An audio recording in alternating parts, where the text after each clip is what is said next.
Bienvenue. Welcome to meeting number 9 of the House of Commons Standing Committee on Industry and Technology. A quick note to begin that all witnesses have completed the required connection tests in advance of the meeting. Welcome to our witnesses that are here with us today.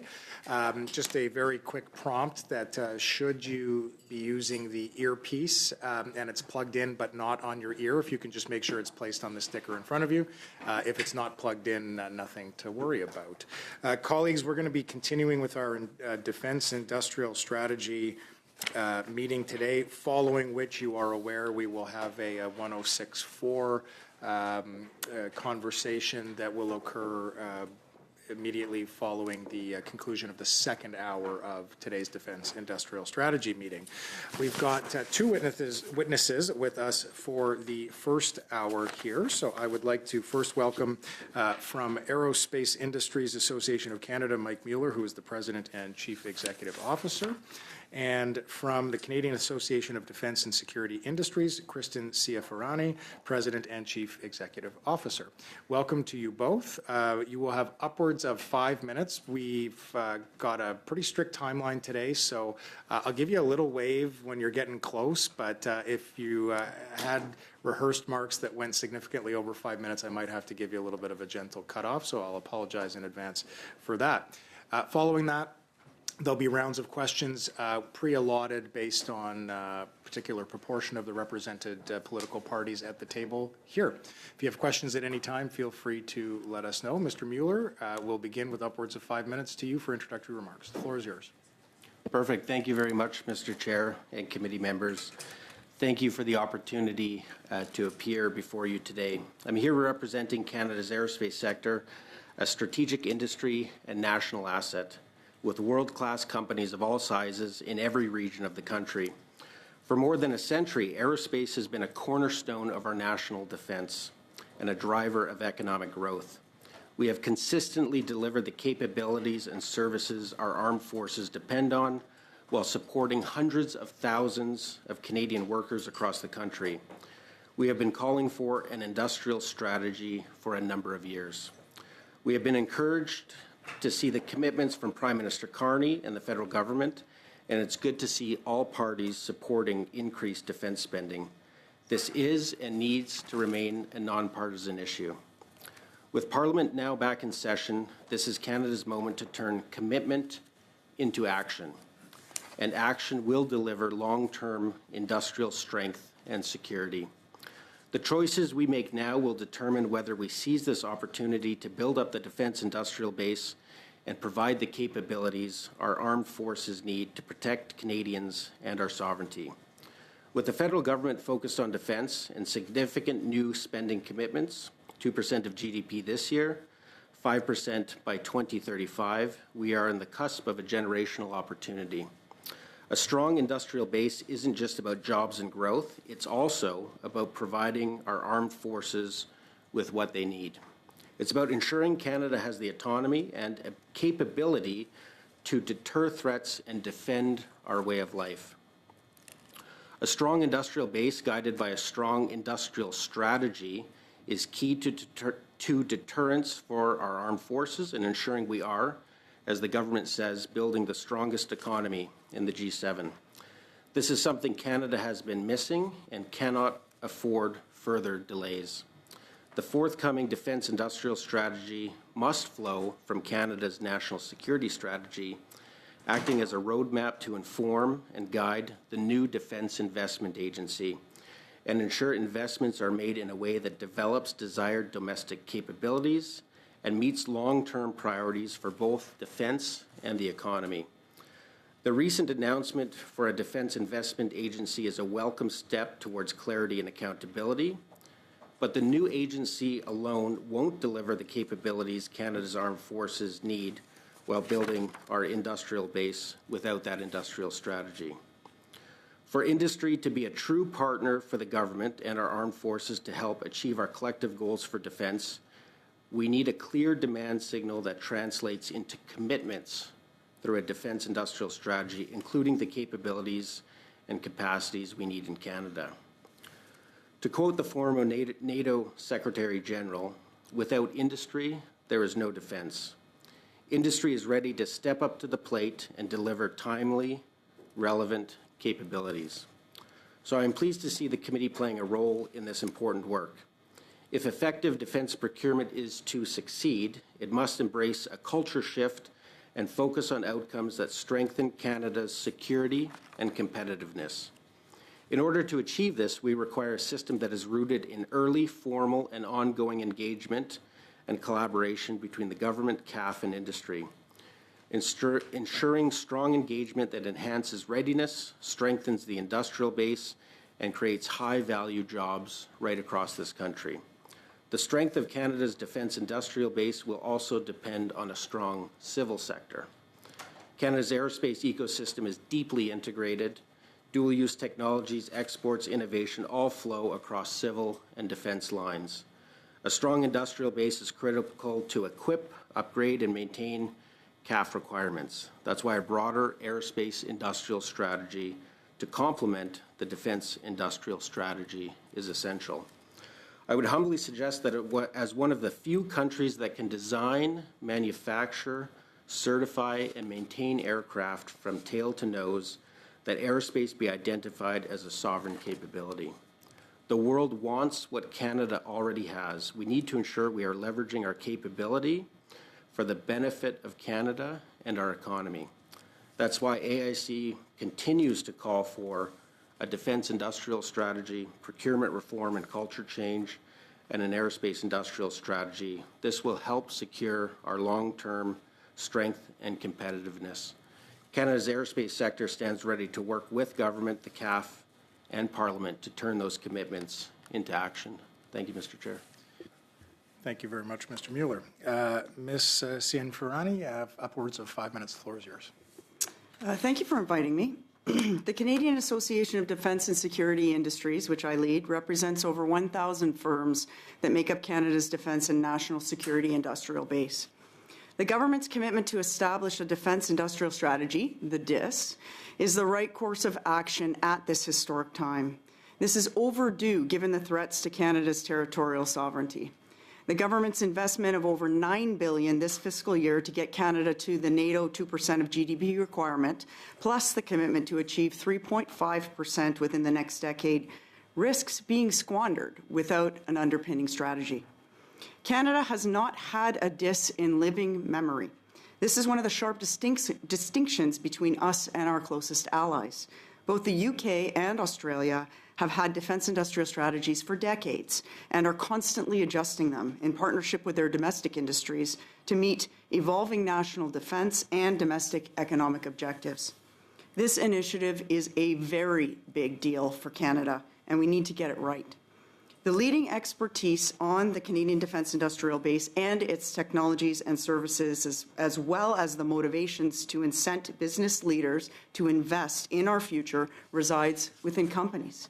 To date, CADSI has not seen a fulsome draft document in written format that describes the strategy's objectives, its tools, instruments, and frameworks, and what capabilities the strategy intends to sustain, grow, and create in Canada. We would expect to be able to review and provide feedback on a document that holds such transformational power, as is common practice in other nations. Instead, we've been asked in a non-structured way for inputs on various elements or concepts that may or may not find their way into the DIS. The simplest way to put it is this: we've seen some of the ingredients, but we haven't seen the cake. If Canada's DIS is to deliver the outcomes the Prime Minister has articulated, it'll need to be adjusted over time with recurring industry input. This is why we've recommended the establishment of a defence industry ministerial forum where executives from Canadian defence firms would meet with the Minister of National Defence and the Minister of Industry on a regular basis to discuss and resolve major impediments and map out and grow the industry to meet the needs of the government and the Canadian Armed Forces. Any good strategy pursues clear objectives.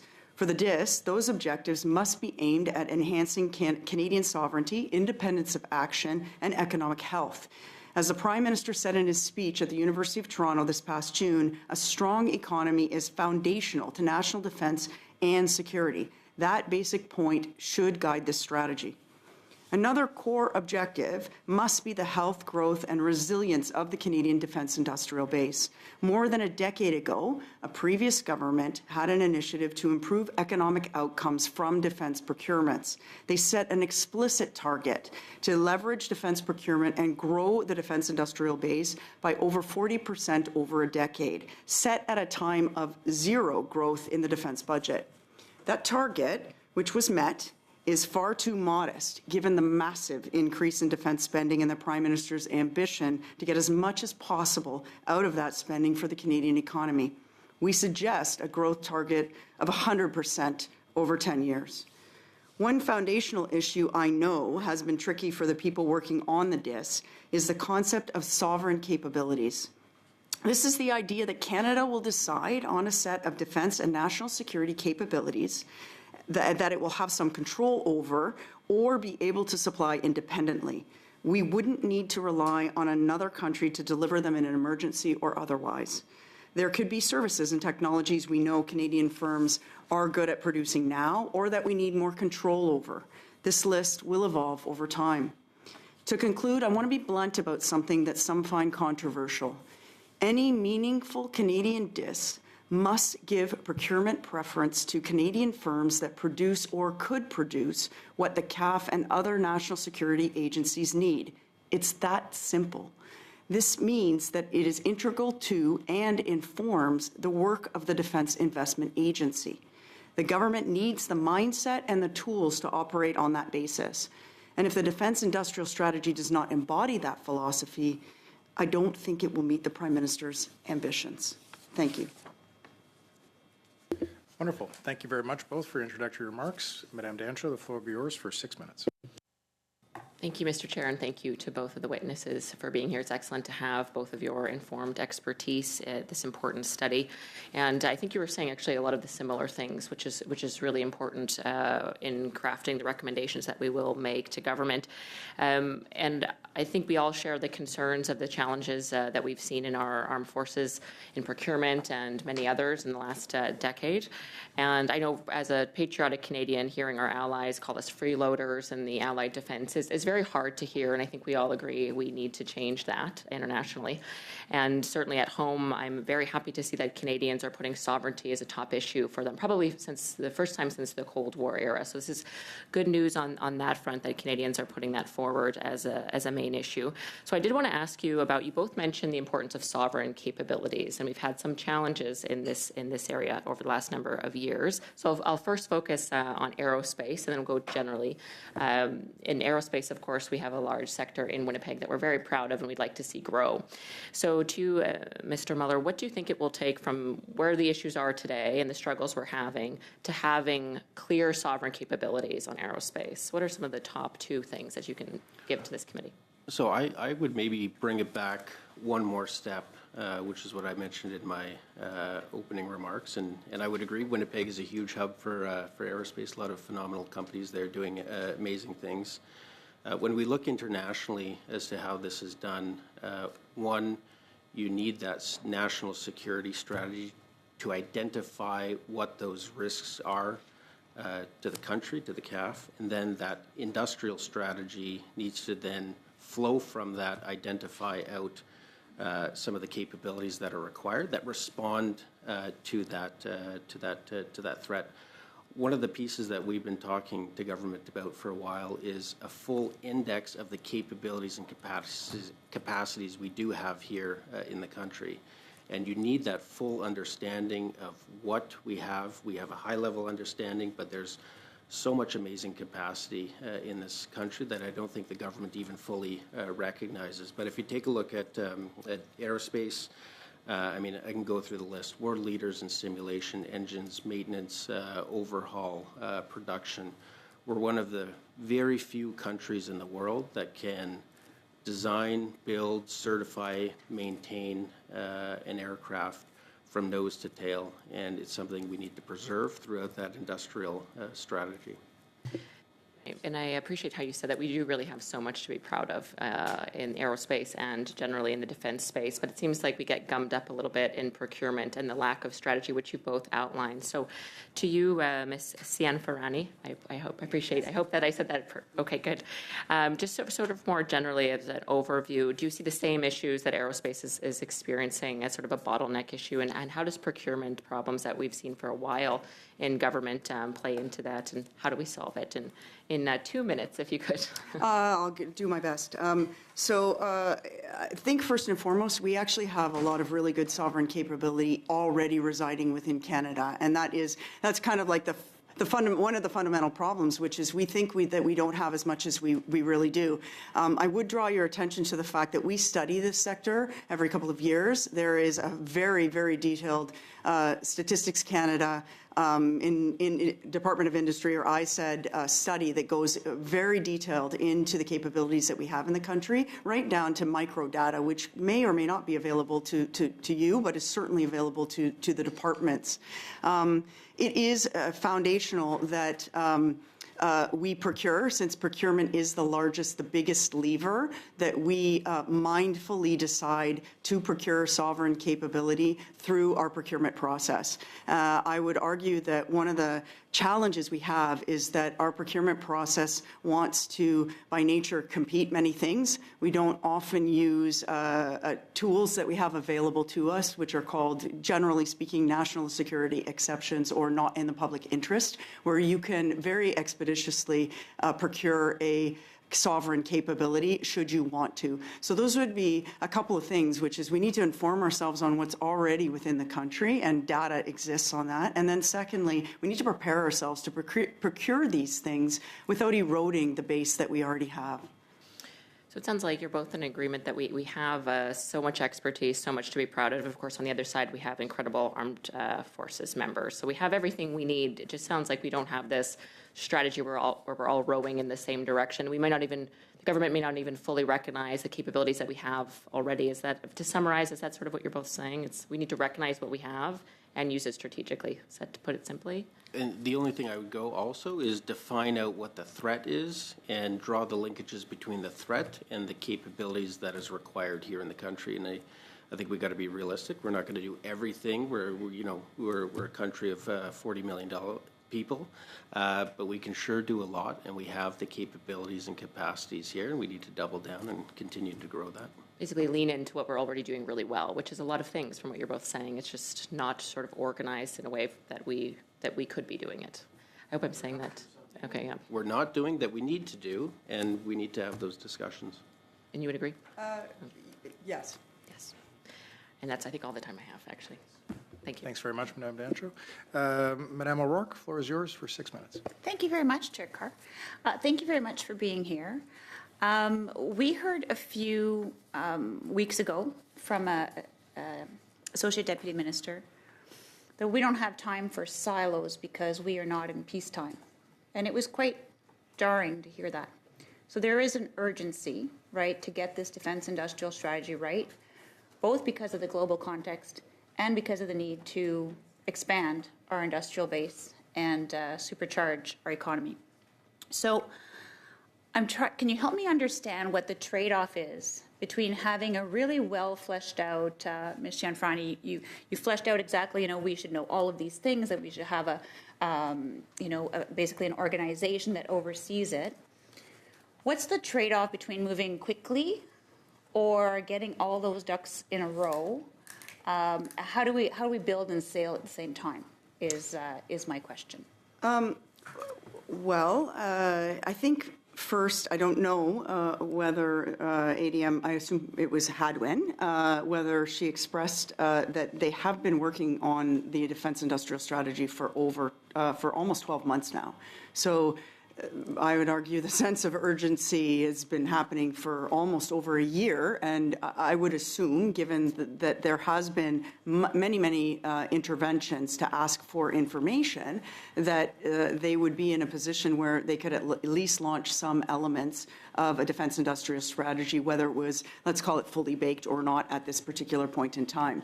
I also think that we have procurements that are already within pipelines for which we have companies that are sovereign and that are supplying goods and services to the Department of National Defense, or that can be put under contract in a very quick period of time. A good example of that would be we have companies that are already are supplying, for example, whether that be ships or whether it be munitions, these are generally recognized as sovereign capabilities, and I don't think we need new contract vehicles to be able to, let's call it, turn on the juice, to be able to start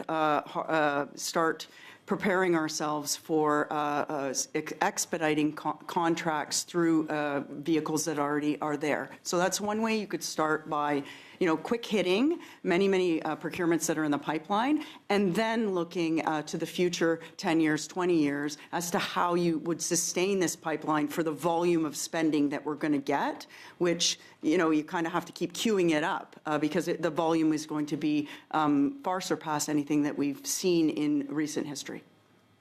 Mr. Mueller? Just one comment maybe a couple comments on the urgency required. Absolutely, we need to get on with this. One of the things that we've really been calling for a long time is political leadership. We didn't see that under the previous government. Under this government, we see that political leadership, and I think that is sending the signal throughout the bureaucracy that this is something that needs to happen. So that's very much appreciated from all parties across the spectrum on this. We need to get moving. We need to do it.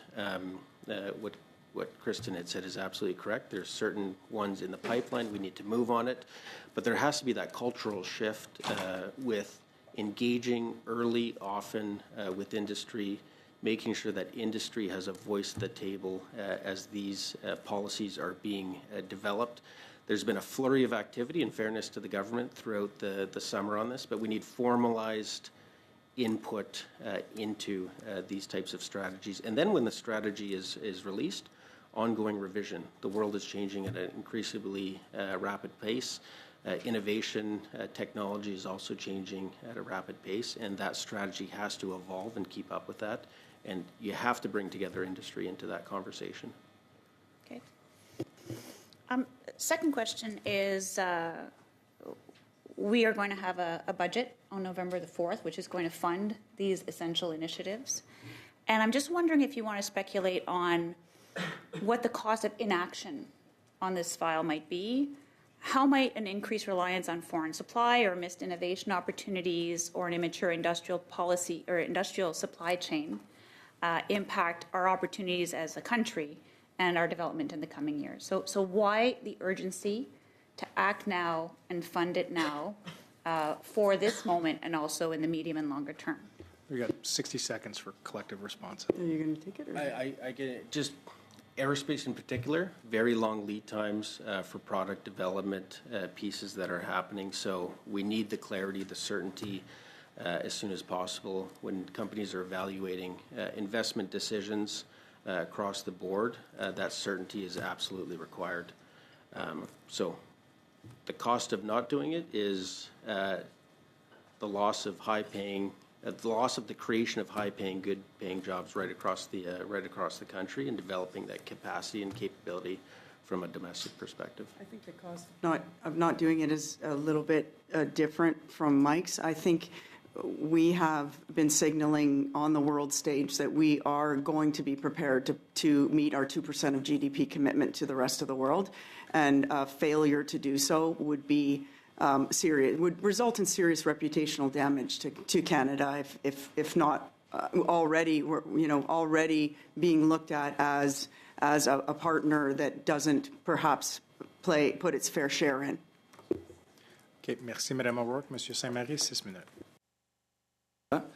Donc, salutations. I'd like to welcome both of our witnesses. Thank you for being here with us. Are you getting the interpretation? Do you have the interpretation? Yes?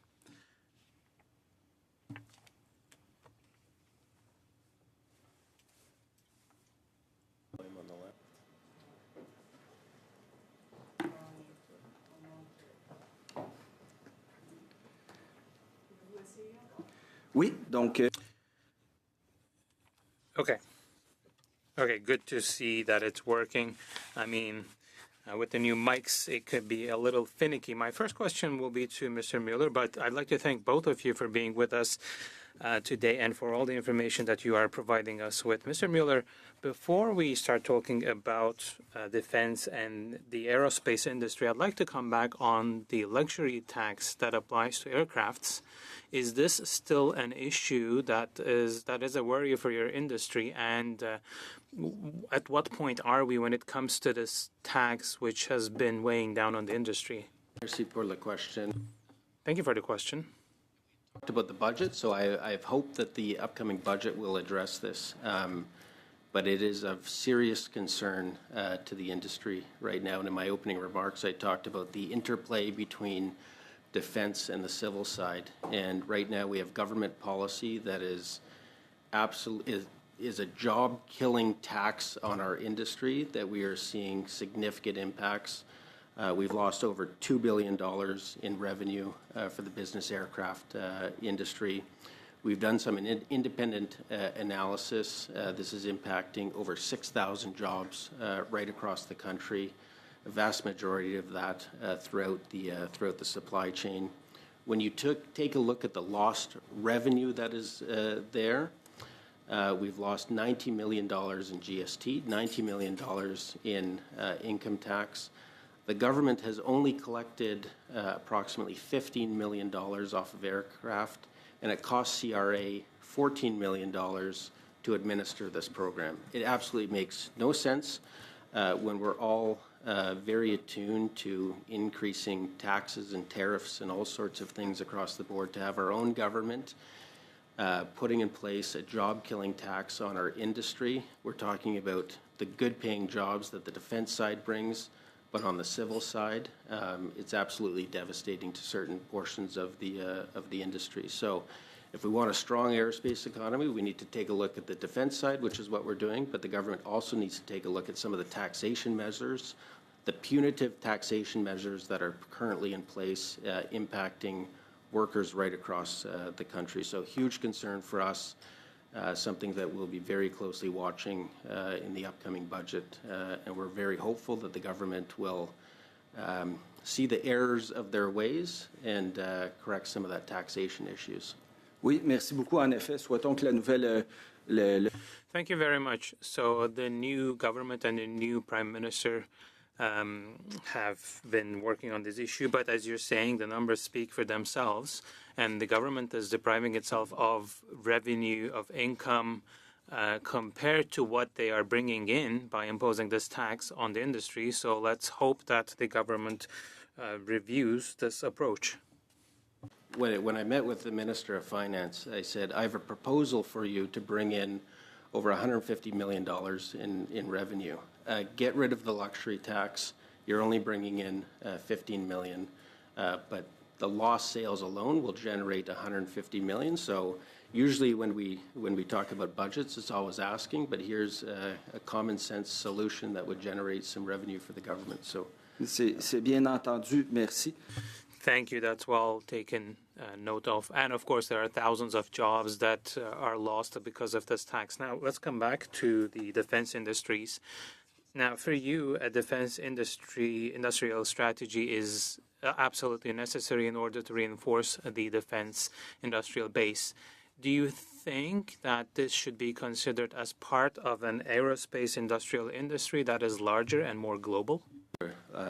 Thank you for the question. We've long been advocating for an aerospace industrial strategy. Very pleased that the government, and it seems as though there's support from all parties for a defense industrial strategy. But much like the luxury tax that impacts the industry, the need for an aerospace industrial strategy is also critical. When you take a look at innovation, when you take a look at the labor market, when you take a look at the interplay between the defense and civil side specific to aerospace, absolutely critical that we maintain both sides of that dynamic for our industry. And when you take a look at innovation, we have significant funds flowing through on innovation to the industry for certain projects.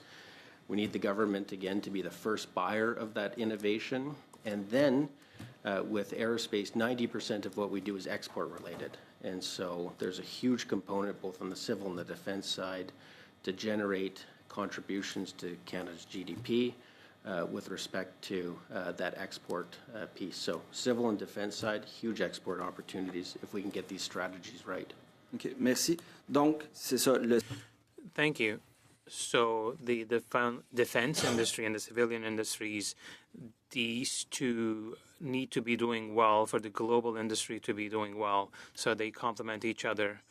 I have other questions as well.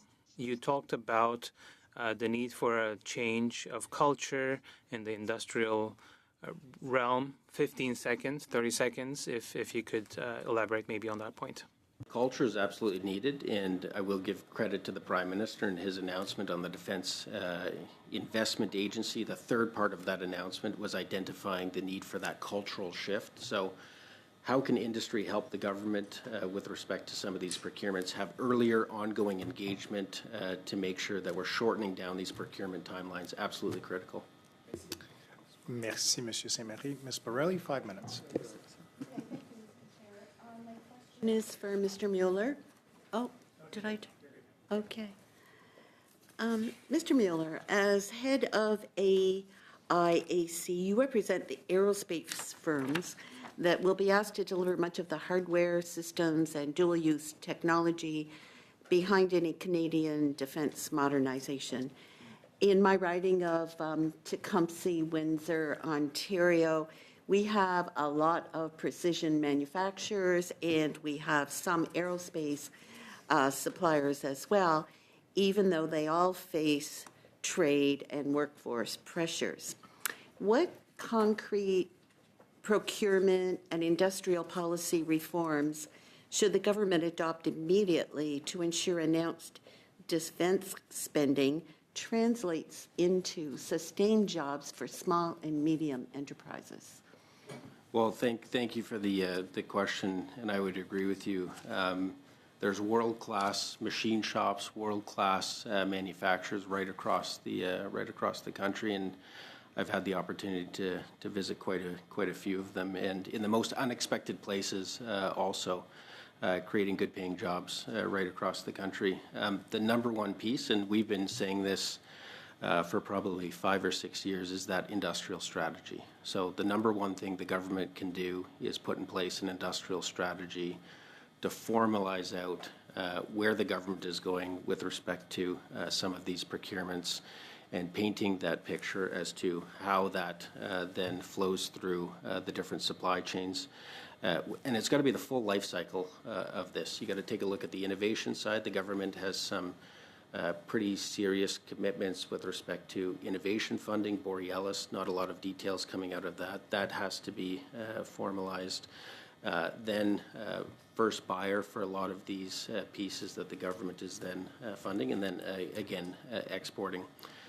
The other piece of critical importance is the labor market side of things. If we don't have that pipeline of highly skilled workers, we have companies right now that are giving away contracts because we don't have that highly skilled pipeline within the country. So we always talk about aerospace being an ecosystem, and that strategy has to address all those different parts of that ecosystem.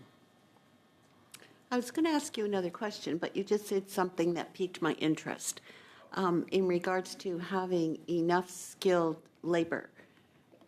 Can't we speed up making that happen? I mean, we have colleges and universities that would love to put more butts in their seats and would love to be involved in this strategy and in getting our defense system up and running better.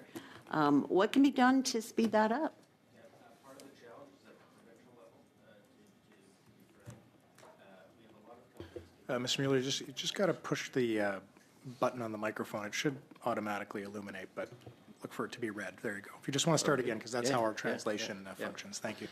I would agree with you. The labor market side is absolutely critical, and we have many companies creating their own training programs to make sure that it's relevant and responsive to industry. So when we talk about that cultural shift on the defense side, I think that has to come at the educational institution side also, and that is starting to happen, which is very good. A lot of that responsibility, again, rests at the provincial level, so we're doing quite a bit of work at that level also. Okay. Do I have time for another question? Kathy? 1 minute. Okay. For Christina, please.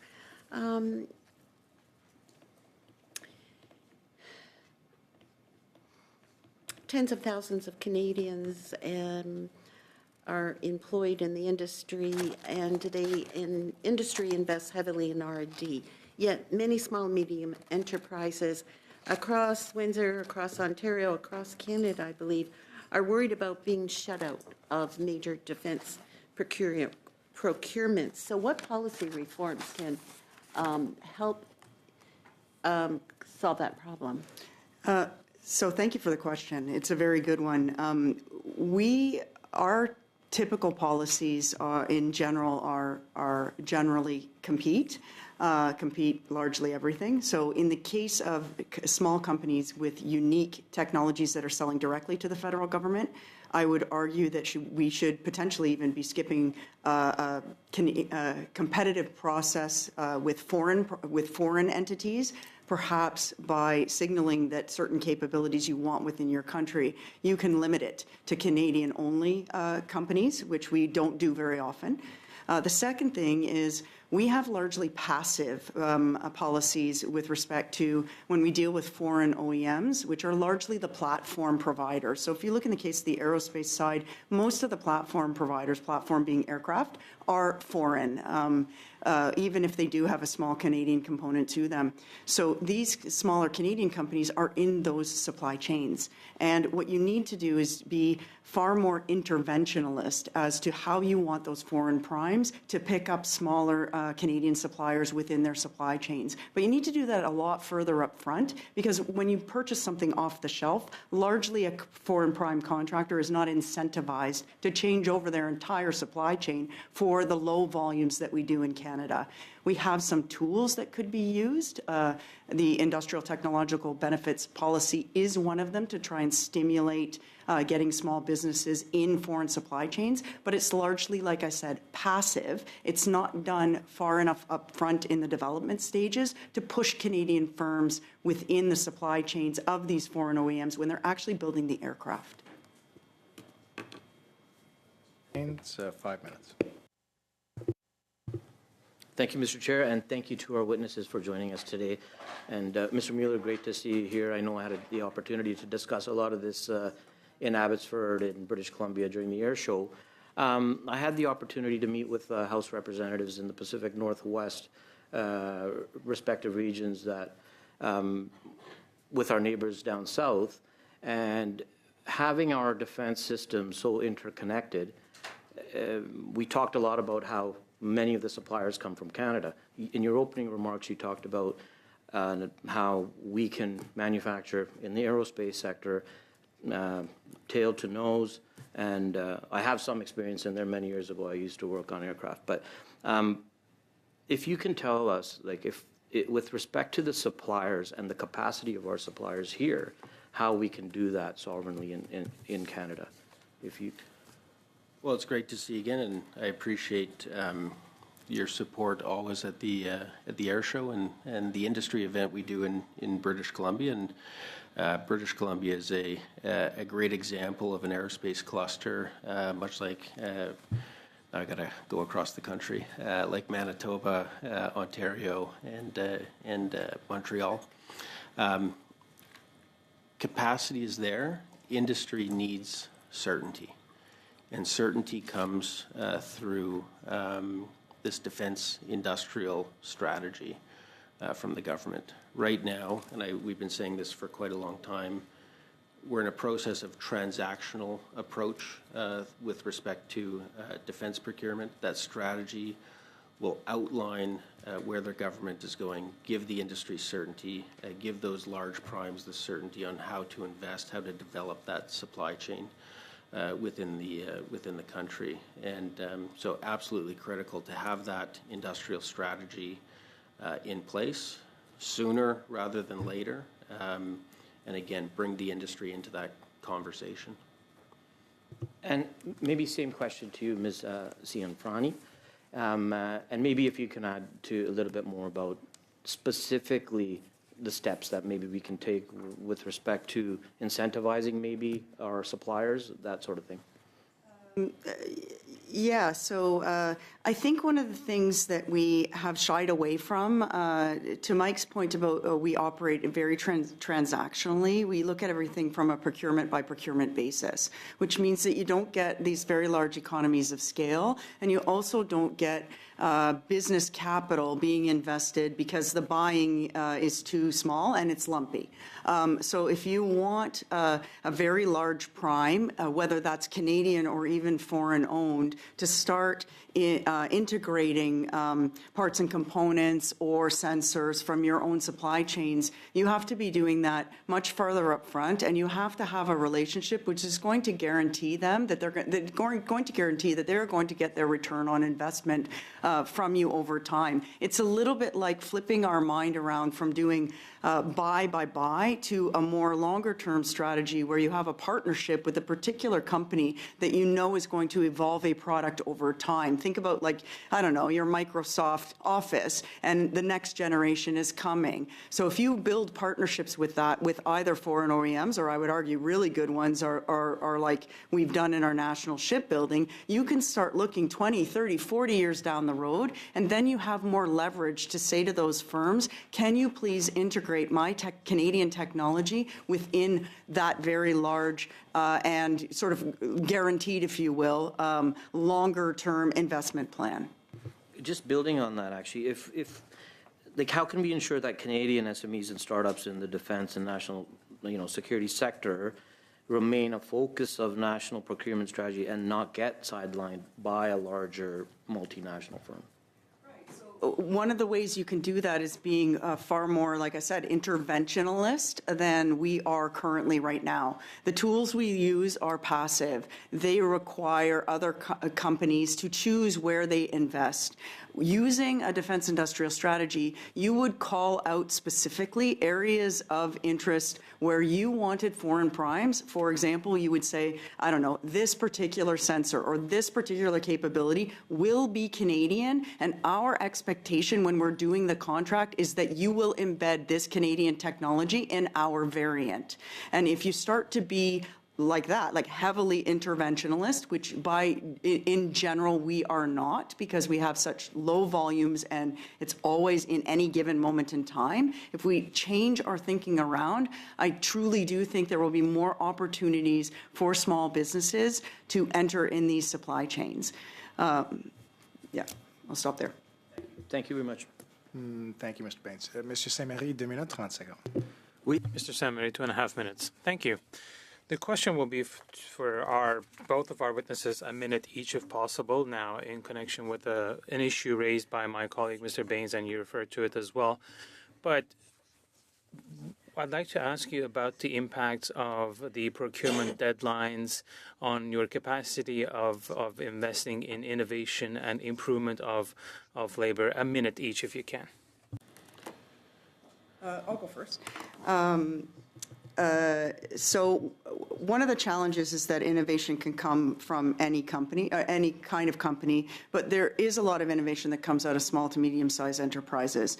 One of the single biggest problems that we see with the procurement cycles that we currently have and the inability to procure immediately Canadian sovereign capability is that the procurement cycle being anywhere between 5, 10, or 15 years will basically cash flow out small businesses, so they cannot retain the skills or even sometimes the services, the service provider, the individual who has the knowledge. They cannot retain it for such a long period of time. So basically we get what's typically called a valley of death, where the innovation is funded, there's no procurement vehicle, or the procurement vehicle happens 5 years later, and effectively the firm runs out of cash, or it has to look for other ways in which it can keep itself and its people alive.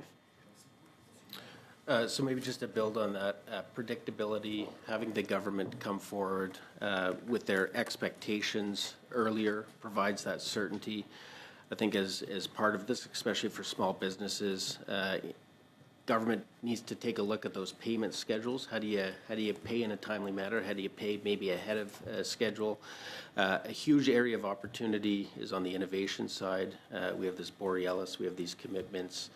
How do we make sure that small, medium-sized businesses can take advantage of some of these pieces? How do you take a look at some of the policies that keep these small businesses from scaling up and growing, building out that ecosystem that's there? Some small businesses are fine to stay small. Some have ambitions, and we need to have policy that enables them to grow and create more jobs and build more of that ecosystem. Parfait, merci. Mr. Guglielmin, 5 minutes. Thank you both for being here. Ms. Chen-Ferrani, in your opening remarks, you stressed the importance for very meaningful industry participation in industrial defense strategy. And you also kind of alluded to that really this got underway about 12 months ago. In your opinion, since the government's announcement of defense industrial strategy, how much engagement from the industry has been solicited? Yeah. So there has been, I think it's fair to say, a lot of disparate engagement. The challenge is that I'll use my cake analogy. It's, thousands of interventions to companies across the country, and I would ask you, what do you want in your cake? And you say, I think it needs eggs, flour, sugar, and some sprinkles. And I say, I think it needs to be chocolate, eggs, flour, and maybe, I don't know, something else. And in the end, I don't know whether we're baking a pancake, an actual cake, or a multi-layered cake. And I think in the end, we know that different facets of industry will have different opinions, but that it all has to come together holistically to make sense. And that is what we are trying to express, is that the component pieces, I believe, have been conveyed, but we cannot now see what does that make from a holistic, joined up strategy that will get us, because it is effectively industry that has to deliver, that will get us from where we are today to be able to absorb within our companies roughly, I mean, I'm not assuming that we're going to be eating all the money that's coming from the government, but, $150 billion worth of investment compared to the amounts that we've seen in the last 10 years. So when we think traditionally about how this has worked, the unwillingness to collaborate in this manner that you're explaining with the defense industry, has that led our defense firm or hindered our procurement efficiency or innovation in the defense industry specifically? I don't know if it's hindered necessarily innovation, but we have a big distinction. I call it the separation between church and state, where we are very afraid and tepid in this country to unabashedly procure in the shortest frame possible resident Canadian capability. We think in some way that is something cruel and unusual or inside baseball or not fair, and we're not giving other countries an opportunity to bid on our procurements. And the reality is this is a managed market. This market is heavily protected and managed around the world. In some countries, you are specifically told who you are going to work with and what you are going to build. And I'm not saying that we necessarily have to get that far, but we need to understand that this is a moment when our failure to be a lot more directive about what we want and what our expectations are and what we intend to buy for ourselves from our own country can effectively squander this high volume of investment money that we will have. So the PBO noted $12 billion in lapsed defense spending between 2017 and 2018 and 2022 and 2023. Which factors would you say most contribute to that lapse in defense spending, and what risk would that pose as our defense budget necessarily increases? In some cases, procurements do move to the right? You're negotiating, but I would argue for the most part, we see that procurements get stuck in a couple of phases.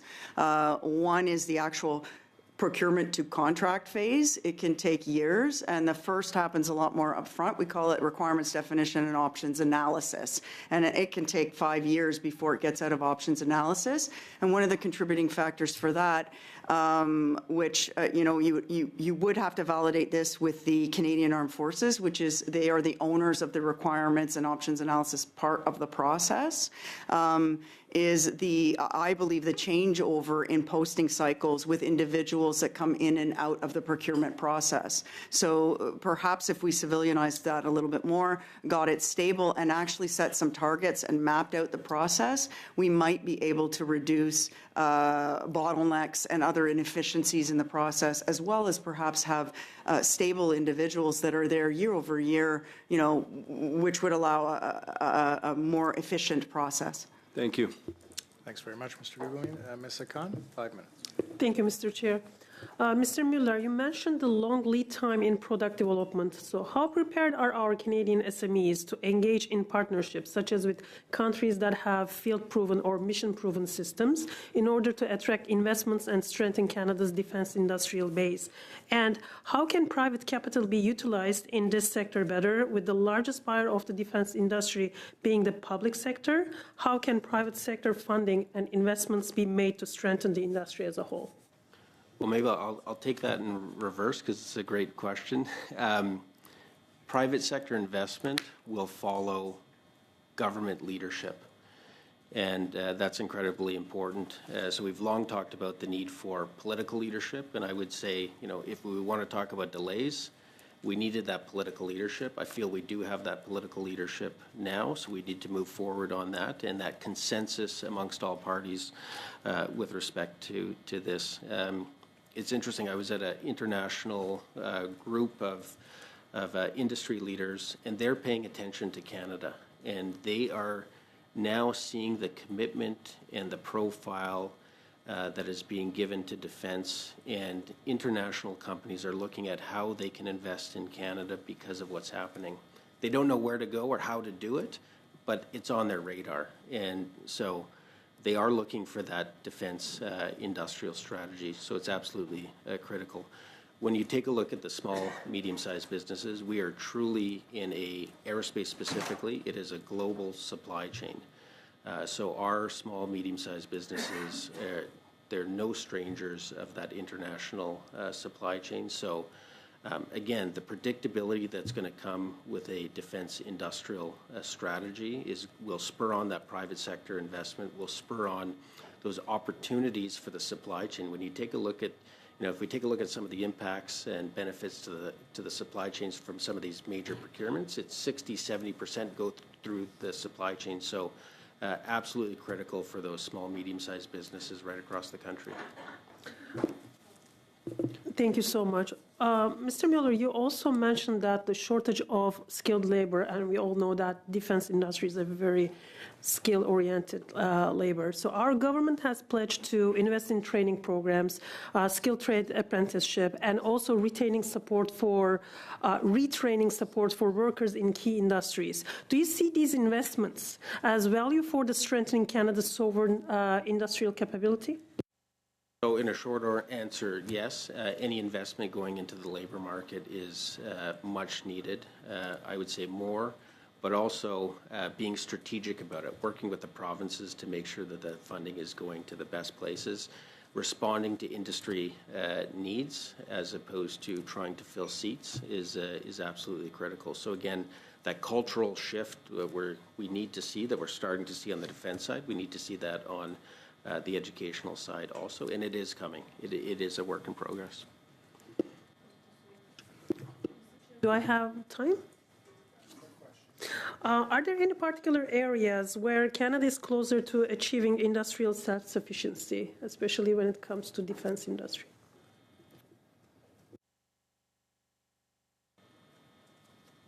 I would say it's a case-by-case basis, but again, we're one of the few countries that can design, certify, and build an aircraft from nose to tail. So again, the certainty, but you may have.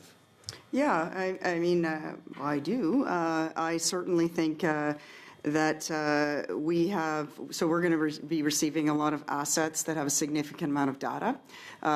Managing that data, having data sovereignty, having some of the things that we have in the Waterloo or the technology corridors here in Ottawa, like artificial intelligence, which will parse through that data. I think Canada has that capability. We do have the capability, I believe, to do our own cryptography, and we have the quantum computing capability that will allow us for the next generation of encryption. And, we spent about 10 years rebuilding the shipbuilding sector, so I do think we should be thinking about the next 10 or 20 years, because that is a sector that is now operational. And lastly, our intelligence services rely on satellite information, and our population is soon going to be, or could rely on low Earth orbiting satellites, which are made here in Canada. So I think we should be declaring space and cyber deterrence and intelligence gathering capabilities as sovereign capabilities. And that's just a fraction of the many wonderful things we have here in Canada. Thank you very much. Wonderful. Thank you. Colleagues, that's all the time we've got for our first hour. I'd like to thank our witnesses very much for availing themselves to the committee. Appreciate your insight and guidance on this important study. Colleagues, we'll suspend briefly as we turn over to the next round.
Colleagues, we're going to get going here in the second hour of our conversation. Appreciate we've got three new witnesses with us here for the second hour of the conversation. From MDA Space, Mike Greenlee, the Chief Executive Officer, is joining us by video conference.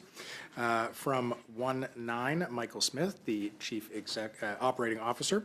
And from the Icebreaker, Matthew Lombardi, co-founder, also joining us via video conference. Colleagues, same process as per usual. Witnesses will be given upwards of 5 minutes to make introductory remarks, followed by a pre-allotted amount of time per the represented political parties around the table. With that, Mr. Greenlee, I'm going to turn to you for your introductory remarks, upwards of 5 minutes. Thank you. Thank you for the opportunity to make a presentation to the committee today. The study of the Canadian Defence Industrial Strategy is important and timely. My name is Mike Greenlee. I'm the CEO of MDA Space, Canada's largest space company. We are a global leader in digital low Earth orbit satellite manufacturing, Earth and space observation, with flagship programs RadarSat and Sapphire, and space robotic and operations with almost 45 years of Canadarm heritage. We have 3,800 employees across Canada with a growing presence in the United Kingdom and offices in the United States, Europe, and Israel. I would like to cover two related items today. First, the world-class quality and breadth of Canada's space industrial capability, and second, the enormous untapped potential of this sector in Canada's national security, its foreign and defense policy, its defense investment program, and its future economic security. Canada has invested in a civil and defense space program for over 60 years in order to achieve its national goals to connect Canadians from coast to coast via satellite-based telecommunications and broadcasting, to monitor our large landmass and coastal approaches, and to explore, utilize, and monitor space while burden sharing with key allies. A priority element of early national space policies in the 60s and 70s was to build a domestic space industry capable of building Canada's own space systems. Canada's present-day space industry is therefore the product of one of the country's earliest and most successful industrial strategies. With world-leading expertise representing a sovereign industrial capability that is sought out by governments and commercial customers around the globe. MDA Space is a result of three strategic decisions by Canada: the decision to have space-based communications across the country, the decision to use synthetic aperture radar to survey the maritime approaches to the country, and the decision to contribute Canadarm to the space shuttle and the space station. As a result of those specific choices, MDA Space is now the world leader in space communications, radar-based Earth observation, and space-based robotics. It's not just MDA Space. Canada's space industry includes world-renowned companies like MDA Space, Telesat, GHGSat, Calian, and Kepler, along with a vibrant small to medium business community, including Skywatch, TerraStar Solutions, and Mission Control. Collectively, we can develop, build, and operate complex space systems, all from within our domestic borders.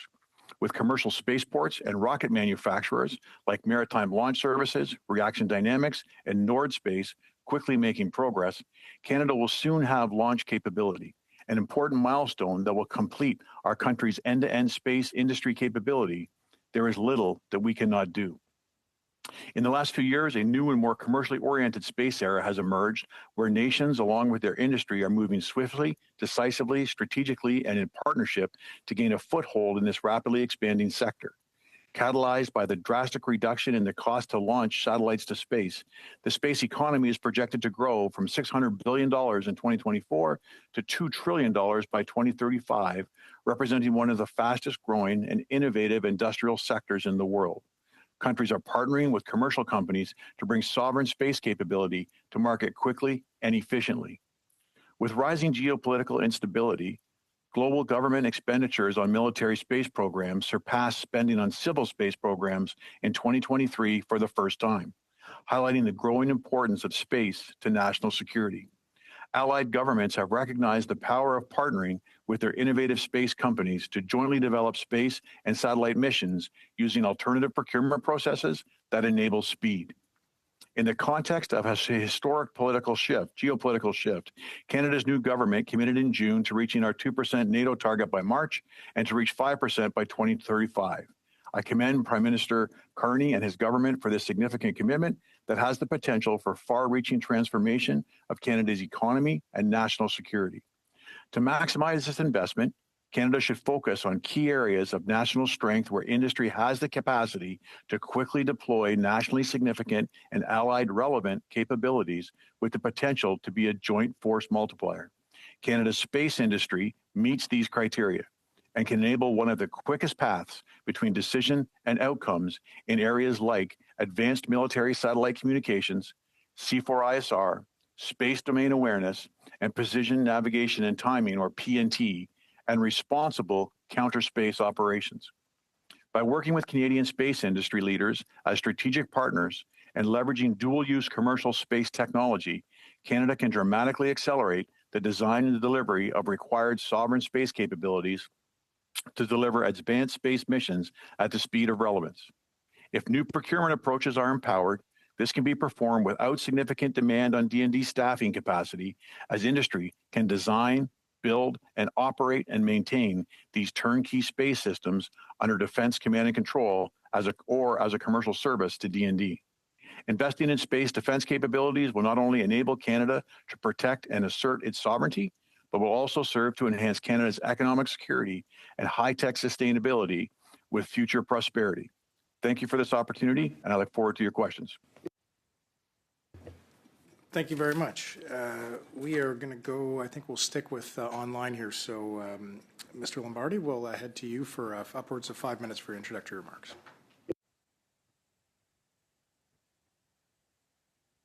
Mr. Lombardi, you'll just have to unmute your microphone. Thank you. There we go.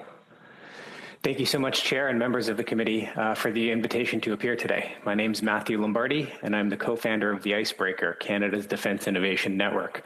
We represent thousands of members from coast to coast with a singular goal, which is to make Canada a net exporter of defence technology. Earlier this year, the Icebreaker conducted a first-of-its-kind national survey mapping Canada's dual-use tech ecosystem, and I'll note here that we have provided the results to DND and to the committee clerk. I am here today to talk about what this data tells us and how it will help point the way to a defence industrial strategy that best utilizes Canada's natural and comparative technology advantages. Survey questions revolved around topics such as defense capabilities, familiarity with government procurement processes, patent ownership, and barriers holding Canadian firms back from achieving success at home. What we learned is that there are hundreds of Canadian SMEs, firms that have the talent, scalability, and product maturity to contribute directly to national security in cutting-edge spaces where Canada can be a net contributor to NATO. And in fact, many of these hundreds of companies are already selling to our NATO allies. While almost 90% of companies said procurement was important to their success, about half of them said access to customers, which includes government procurement, was their biggest obstacle to scaling. Nearly 30% of these respondents said they've seriously considered leaving Canada in the past year, and roughly the same percentage said they make more than 3/4 of their revenue exporting. As you can imagine, this negative cycle stifles company growth and capital formation, and yet our entrepreneurs persist in spite of this climate. The reality is that SMEs want to help national defense, but the system does hold them back. Canadian entrepreneurs who are developing cutting-edge technologies must often wait years before landing even a trial or before landing a trial or even a sandbox contract to support the Canadian forces. The defense procurement system is simply not designed for SMEs. The framework, which was built during the Cold War, still revolves around acquiring large platforms like aircraft, tanks, ships, and armored vehicles, which will of course remain in service until their expiry date. The procurement cycle stretches over 7 or 8 years between the moment the Canadian Armed Forces identify a capability deficiency and the delivery of a solution. And while this long and cumbersome process, full of administrative hurdles, may work for something like an F-35 fighter jet that will serve for 4 decades, it does not work for a piece of software, which becomes obsolete within months, if not constantly updated. At the same time, the threat environment has, of course, changed. Electronic warfare, drone detection, AI-powered threat responses, these things are all here, and the hybrid warfare is no longer theoretical. We see this every day when we see headlines about the EU president's flight being jammed, when we see unidentified drones appearing over Poland, Denmark, and German infrastructure. And when we see attacks on critical infrastructure here in Canada that are in the headlines almost daily in the form of cyber warfare. The old approach to procurement does not work at the speed of modern threats. And in fact, many traditional defense companies are not structured to answer fast enough. We see this play out in Ukraine every day, where billion-dollar fighter jets are stuck several kilometers behind the front lines, stymied by disposable $1,000 drones. The same has occurred on the ground with tanks and in the Black Sea with billion-dollar warships. The single worst thing that Canada can do today with our defense industrial strategy, the single worst thing is to engage in a box-checking activity that hits our NATO spending obligation by procuring a backlogged laundry list of obsolete equipment, mostly foreign, at a cost of hundreds of billions, equipment that would be functionally useless in a modern conflict like Ukraine. The answer is instead to find a way to connect our smaller domestic producers, the entrepreneurs that we've found who are already selling Canadian technology to our NATO allies, to our own procurement system. And the way that we do this is by focusing on what we call attritable mass. This means moving away from the over-focus on exquisite billion-dollar weapon systems and instead looking at smaller systems that are cheap enough to risk, fast enough to replace, and smart enough to bring new capabilities such as drone swarming to the Canadian Armed Forces. Attritable mass systems are how Ukraine has held the line against a better armed aggressor by using technology that's 90% as capable at 10% of the cost. This trade-off has delivered the Ukrainians operational freedom.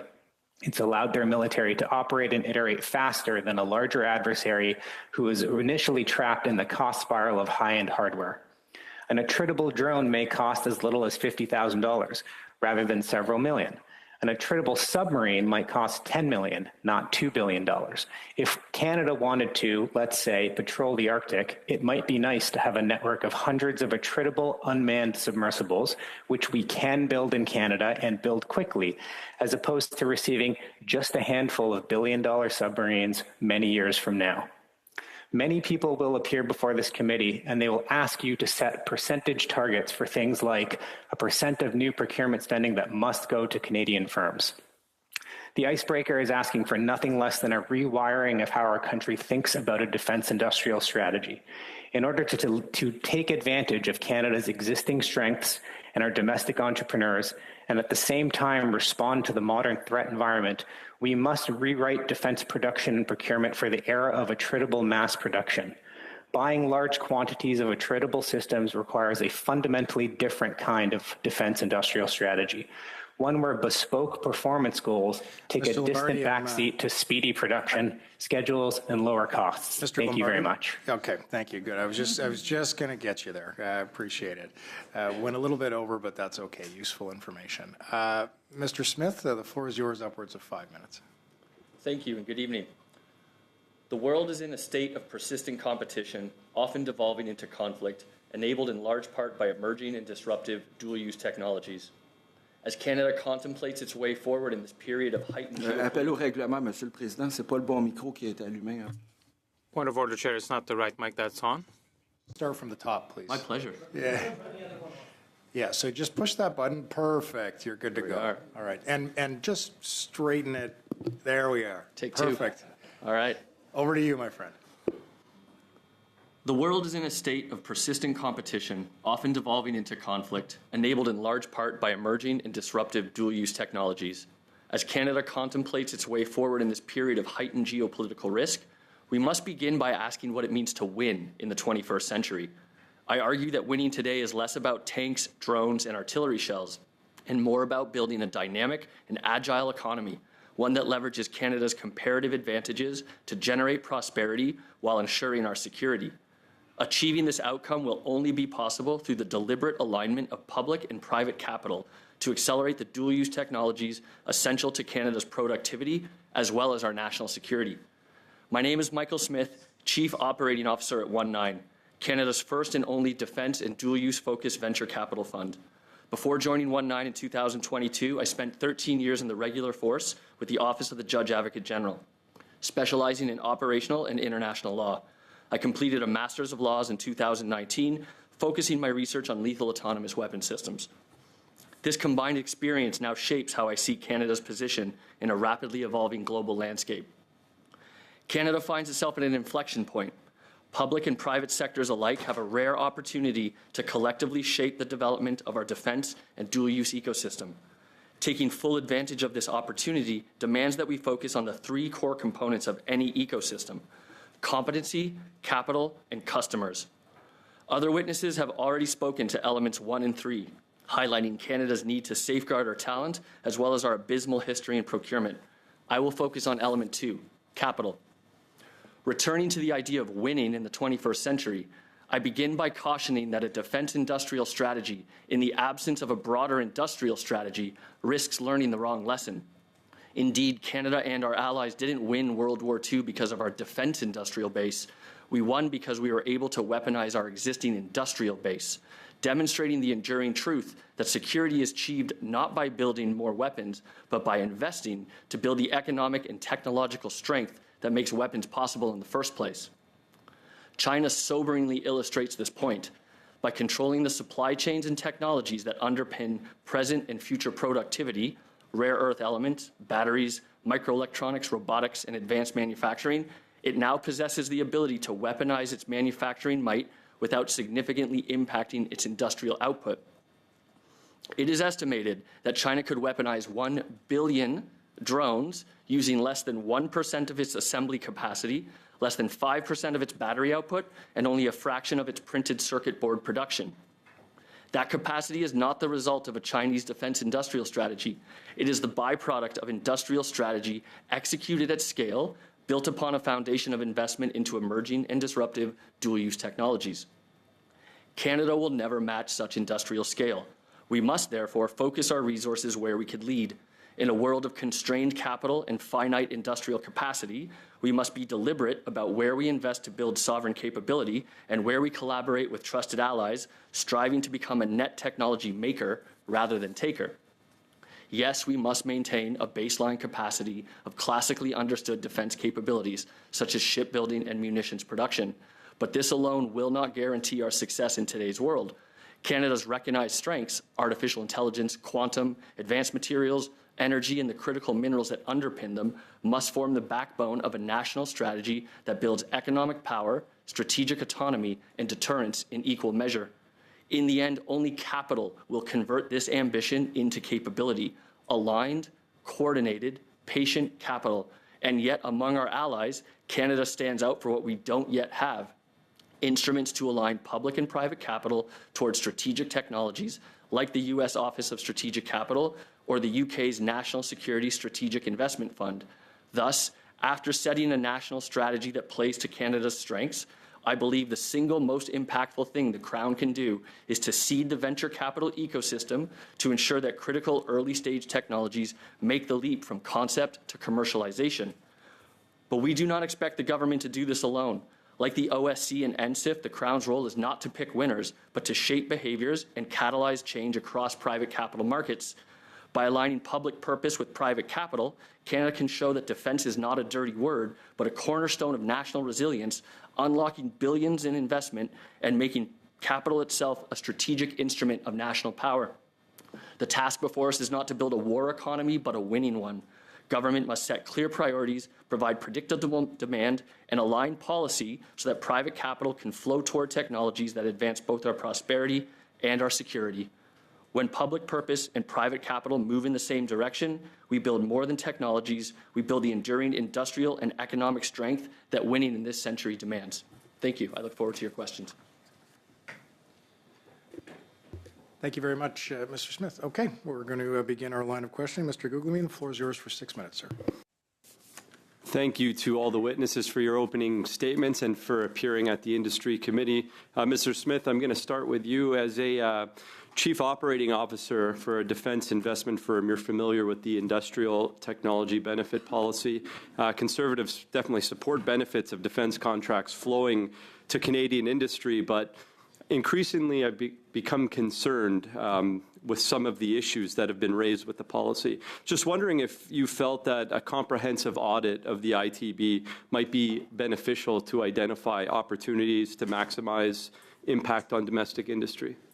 I mean, at the risk of sounding glib, I don't think it can get much worse. So it would be, I think, effort worthwhile to reimagine how we can use a policy for,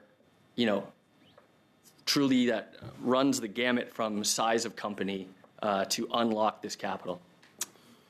So when it comes to the ITB policy as it stands, would you say that it fully maximized benefits for Canadian defense and dual-use technology firms? Or certainly anecdotally it does not, but at the risk of kind of getting outside my lanes, I think I'll speak to it from the venture perspective, wherein there are policy instruments within it that allow for the ostensible use of ITB dollars for venture investment, but they're so constrained and hamstrung so as to make them essentially worthless. I don't have the policy directly in front of me, but essentially what it amounts to is no more than 5% of an obligor's total obligations can be committed after a 5 times multiple towards venture. So again, it's money that's kind of being left on the sidelines that could be funneled into the private sector, into SMEs, just in a different way rather than directly from the company. Why force them to pick the exact company when they can invest in, when going through experts such as ourselves who understand the broad market could, kind of hedge bets across the ecosystem to find the technologies that look promising? so simply a review could benefit Canadian SMEs? Yes. Mr. Lombardi, I'm going to move to you. Data shows investment in industrial machinery and equipment in Canada is at all-time lows, while the Americans seem to surge along.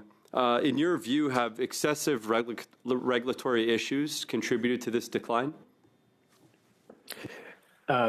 May I just clarify the question? Do you mean in particular in defense R&D? Particular in defense. Look, I think, and I would actually defer to Mr. Greenlee on this question because I think often it's the larger players where that's a larger issue. But certainly when it comes to companies that are startups, scale-ups, SMEs, and SMBs, I'll give you an example of some regulatory red tape, Mr. Guilliman. The average SME has told us that there is an 18-month wait to get a security clearance in order to be able to bid on a defense contract in Canada. And when you double-click on that and you ask them why they are able to bid on security contracts in the United Kingdom or in Australia or in any of the other NATO allied countries, they will tell you it's the same rigorousness of vetting. It just happens much more quickly. And so SMEs and startups and scale-ups will simply decide to opt out of bidding in Canada because of a simple bureaucratic backlog of this nature. So would you say that our tax environment or tax regime combined with these regulatory or procurement issues, which seem less competitive than other jurisdictions, affect the defense industry's ability to grow and innovate? Look, I think we certainly have the domestic entrepreneurs that are ready to deliver on innovation if they're given the opportunity to compete. I think what we're looking for is the opportunity for there to be faster and smaller contracting vehicles. And so in the absence of those, it's not that there's red tape, it's just that there's not a playing field for them in the current state of being. Mr. Greenlee, you've indicated in the past that Canada's falling behind in military space capabilities due to ineffective engagement with the industrial base. So what specific barriers prevent your company and others from contributing more effectively to national defense space priorities? I think that the biggest thing these days is what has been discussed earlier in the previous 1 hour, which is the ability to directly engage with Canadian industry, to be able to actually state that we are going to leverage Canadian industry in the procurements as a matter of first choice, and then engage directly in that. I think that is the single biggest thing that we need to do moving forward to be able to make the most of it. So we've heard Canadian struggles to convert research and development into commercial defense applications. Do you believe the current research funding ecosystem lacks a strategic focus to prioritize industrial applied research? And 20 seconds, please. Just quite concisely, thank you. I don't see R&D as being a big limiter in terms of defense. I think the defense procurement process, engaging directly with Canadian industry, is the single largest enabler. The access to R&D funds or R&D, we're the number 31 R&D investor in the country, in the top 100. We can get R&D done in Canada. It's the access to procurement as speed and velocity, which is the most important thing. Thanks very much, Mr. Baines. 6 minutes. Thank you, Mr. Chair, and thank you to our witnesses joining us here in person and online. MDA Space, I'll begin there. Maybe if we're very fortunate in Richmond, British Columbia, to have MDA Space situated there, delivering geospatial intelligence and other programs. I'd like to ask you, Mr. Greenlee, if you can talk a little bit about what key capabilities in the Canadian space industrial base that Canada should be leveraged for defense and economic sovereignty? The Canadian Space Industrial Base is a mature industrial base. So this is an area similar to the comments that were made earlier today on the aviation sector, where we can produce and operate the full systems. So that's a very important thing to remember in defense procurement and selecting the strategic industrial areas where we can move out immediately. In Canada, we have a full satellite industry. We can design, build, and operate satellites, which means that Earth observation, to be able to observe the Earth in support of military operations, space domain observation, so that we can observe satellites from space military operations, space communications in support of military operations, especially in the Arctic, and counter space, where we put up spacecraft to protect satellites and or investigate or interfere with other satellites. These areas, we are fully capable in Canada of designing, building, and operating the systems from our industrial base. Thank you. And I'm just going to build a little bit on the enhanced space situational awareness data services that you serve to the Department of National Defense. How does that support our commitments to NATO allies, and how can the government help assist companies like yourself reach new markets? Yeah, we work, it's important in the space awareness business. We have our own capabilities there, but in the example that you've raised, we're also partnering with other small businesses in Canada to be able to bring space awareness capabilities. That first serves the Department of National Defense in being aware of space operations when other satellites are getting near Canadian satellites and being aware of their activities, and then being prepared in the future to be able to protect and defend using future counter space capability. This service and these capabilities are exportable for sure. We can partner with Canada, with our Department of Defense, and with export government departments to be able to provide those services and or the hardware, if other countries want it, for space domain awareness. It's an area where Canada has a leadership position. And are you in any way throughout the collaborations that you have, other maybe companies that you're working with, how are you currently supporting the Canadian Armed Forces? For us, we own and operate RadarSat-2, which provides radar-based Earth observation data to the Department of National Defense. We deliver and support our space ground system environments on the coast and within the Department of National Defense. We operate Sapphire, which is Canada. We built Sapphire and we operate it for the Department of National Defense to be able to observe activities in space and provide those and to provide that data. And we are currently engaged in the future design of future Earth observation, space observation, and space-based communications, especially for the Arctic capabilities for the Department of National Defense. And again, I'm going to stick with you because I know that you're situated in Richmond, British Columbia, and there's a lot of work that's being done there. So I'm always, encouraged or eager to talk about the work that's being done in British Columbia. So, we had witnesses earlier that came to this committee, and they talked particularly with respect to drones. The issue that there were challenges with scaling their output while maintaining quality. Is this something that you've looked at? You can solve? Are you doing any work in the drone area? Yeah, we've been probably one of Canada's largest contractors of drone services to the Department of National Defence. We owned and operated Canada's drones in Afghanistan. We were deployed in theater in support of Canadian operations. We have provided drone services to United Nations nonprofit organizations. We monitored the borders of Russia, Ukraine up until, through, and after the Russian invasion using our drone services in support of those operations. We are in the RPAS drone project for Canada, and we've just recently won the RRCN ISTAR to provide drones to Canadian ships. So we're in a situation where we can source drones from around the world, integrate those into an integrated drone intelligence, surveillance, and reconnaissance system, and then operate that either as a service or right beside in commercial partnership with the Department of National Defense, and have demonstrated that over the last 15 years, as I just summarized.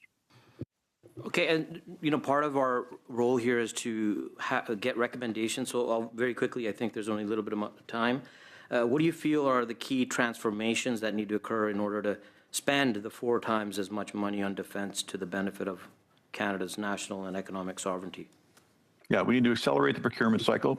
We need to strategically partner directly with Canadian industry very quickly in the procurement cycle.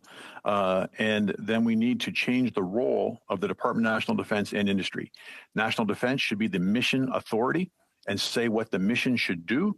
And then industry should be the system authority on the design details of the system. Today, the defense groups work down into the details of system and design requirements, which takes all the time in the procurement process and generates a lot of the cost during execution, as they have to review and approve all the documentation that goes with the detailed system and design specifications that they've released. D&D needs to stay at the mission level, let industry work at the system level, partner early in the procurement process, which will dramatically collapse it. Thank you, Mr. Prince. Monsieur Saint-Marie, 6 minutes. Oui, mais Thank you, Chair. I'd like to welcome all witnesses. Thank you for participating. My first question will be to Mr. Greenlee from MDA Space. Now, do you think or consider that the aerospace industry is sufficiently recognized in the national defense strategy as it is? So could I ask the interpreter to just repeat that the interpreter's voice is so low, I can't hear it in comparison to the speaker. Okay, just give us one moment, Mr. Greenlee. I apologize. Monsieur Saint-Marie, est-ce que vous... Mr. Saint-Marie, do you want to try again? Yes, I will repeat. Mr. Greenlee, I wonder if he's hearing the interpretation now. So my question is the following. Do you think that the aerospace industry is sufficiently recognized in the national defense strategy as it is? So I think the question was, do I feel that the Canadian defense industry is sufficiently recognized in any existing defense strategies? And I would say no. In the past, Canadian defense strategies talk about the needs of the military. That the criteria for the engagement of the Canadian defense industrial base and the requirement to engage with the Canadian industrial base first is not recognized. The identification of strategic defense industrial competencies in a defense strategy to ensure that procurement establishes, engages, and advances those defense industrial capabilities has historically not been included. So the considerations of industry has not been included in my 35 years of any industrial strategy that I've defense strategies have not included any industrial strategies in the last 35 years. OK, merci beaucoup pour la réponse. J'aimerais avoir vos... Thank you very much for your answer. I'd like to hear your comments about the complementarity between the civilian sector and the defense sector in the aerospace industry, and especially the predictability of military procurement contracts. Thank you. I'm sorry that I missed it because it's just the volume is so off.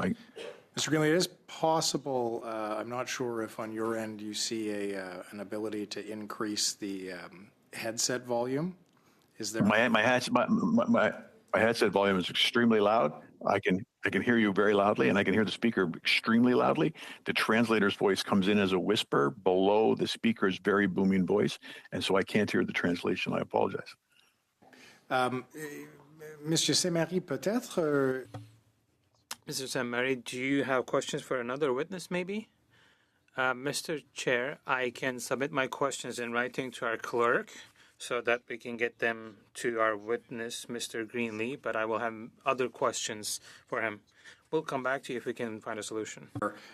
I'm just going to afford Mr. Saint-Marie the opportunity to pose questions to other witnesses. We're going to try to fix the translation issue, and if we can't resolve it, we will get you in writing his questions and ask for you to submit responses to the committee, okay? Okay, continue, Monsieur Saint-Marie. Merci, Monsieur le Président. Thank you, Mr. Chair. My next questions will be to Mr. Smith and Mr. Lombardi, and I hope they're getting the interpretation at a reasonable volume. So we've had witnesses as part of the study who have told us that there are many emerging defense technologies by startups, young companies, civilian companies, and SMEs, and their innovation cycles are much faster than the traditional procurement cycles in the defense field, in the defense industry. So how should this be structured, and what types of supports should be provided to these companies, financial, technical, regulatory, to help these SMEs so that these technologies could be incorporated in civilian and military use in defense procurement cycles? Maybe we can start with Mr. Smith and then on to Mr. Lombardi. Thank you for the question. It's a mixed bag insofar as the private sector is the wellspring of innovation in the 21st century and has flipped on its head the innovation model that existed in the 20th century that gave us the internet and GPS and digital cameras. So the innovation doesn't really need support. It's happening every single day in the private sector. As previous witnesses have alluded to, the biggest challenge is crossing the valley of death that exists as a result of sclerotic procurement, an exquisitely designed system for the 20th century and completely unfit for task in the 21st. So there's, as I alluded to in my testimony, there's like the three elements of any ecosystem being competency, capital, and customer. Canada has competency in spades. The customer maybe one day will fix itself, we hope. In the meantime, the thing that bridges that gap is the capital. So to simply keep the lights on, to allow them to iterate, to continue to iterate, so that when the customer is ready, the product is fit for task, reflective of the modern operational environment, and just ready to go. And so I will, kind of die on the hill that capital will solve a lot of these problems. Merci beaucoup. Est-ce que M. Lombardi voulait ajouter quelques éléments? Il me resterait 1 minute. Thank you very much. Would Mr. Lombardi would like to add any elements? Yeah, I think there are some quick fixes, and then there are some more strategic systems change answers to your question, Mr. Saint-Marie. On the quick fixes, it's almost like the Hippocratic Oath that doctors take of do no harm first. And so the first thing I would ask is, a simple change to the D&D Ideas program, which has proven itself so far wholly insufficient in so many cases. I'll give you an example. When you look at the UK or the United States versions of D&D Ideas, the challenge sandboxes that try to get homegrown startups to test their technologies, if you win one of those challenges in the UK or the United States, you are automatically plugged into a procurement stream. That is how it's supposed to work. In Canada, if you win an ideas challenge, not only does it grant less money and take more time, but in many cases, you are in fact prohibited from going into a procurement stream. That is almost Kafkaesque in terms of it achieving the opposite of the goal it's meant to achieve. And it does not align with best practices in any other NATO country. So that would be a quick fix. Another quick fix is, there does seem to be a cultural issue, and some of the qualitative results that we turned up in our survey. We turned up horror stories from Canadian SMEs. And I'll give you an illustrative example, but I heard a version of this story 7 or 8 times. An entrepreneur called me who does light manufacturing out of Kitchener-Waterloo in Ontario and said, we make a heat sink or a cold plate, just a little device that ends up going into a light armored vehicle. In the past has gone into a CF-18, and they sell only into the NATO supply chain. Over the course of 18 years, this entrepreneur told me that he has been debanked not once, not twice, 3 times by a tier 1 Canadian bank. Why?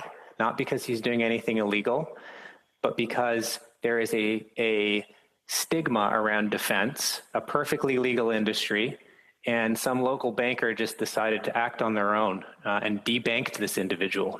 Didn't provide them credit, but they got the letter saying 30 days, we need your money out of your account. So there's a cultural issue here too, and as my learned colleague Mr. Smith alluded to earlier, hopefully unlocking capital from the BDCs and EDCs will help free up the Canadian banks to feel better about lending to perfectly legal industries. And then on the systems change side, again, there are a couple things like the DIU model in the United States, the NSIF model in the UK. These are off-the-shelf models to help make sure that even when we're doing targeted procurement of massive foreign systems, we're still using that to do aggressive licensing of technical data and direct support for domestic innovation at the same time when we have to buy foreign systems like submarines.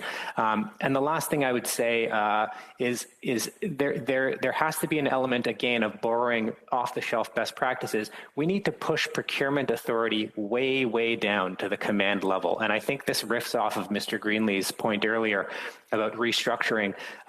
In the best countries that do this in the NATO in the NATO alliance, not every procurement decision is made at a centralized level. You can set a threshold, call it $200 million illustratively, and say a commander is able to bring a startup on base, test something out, and if there's a solution that's 80% there at 25% the cost, they can buy it tomorrow.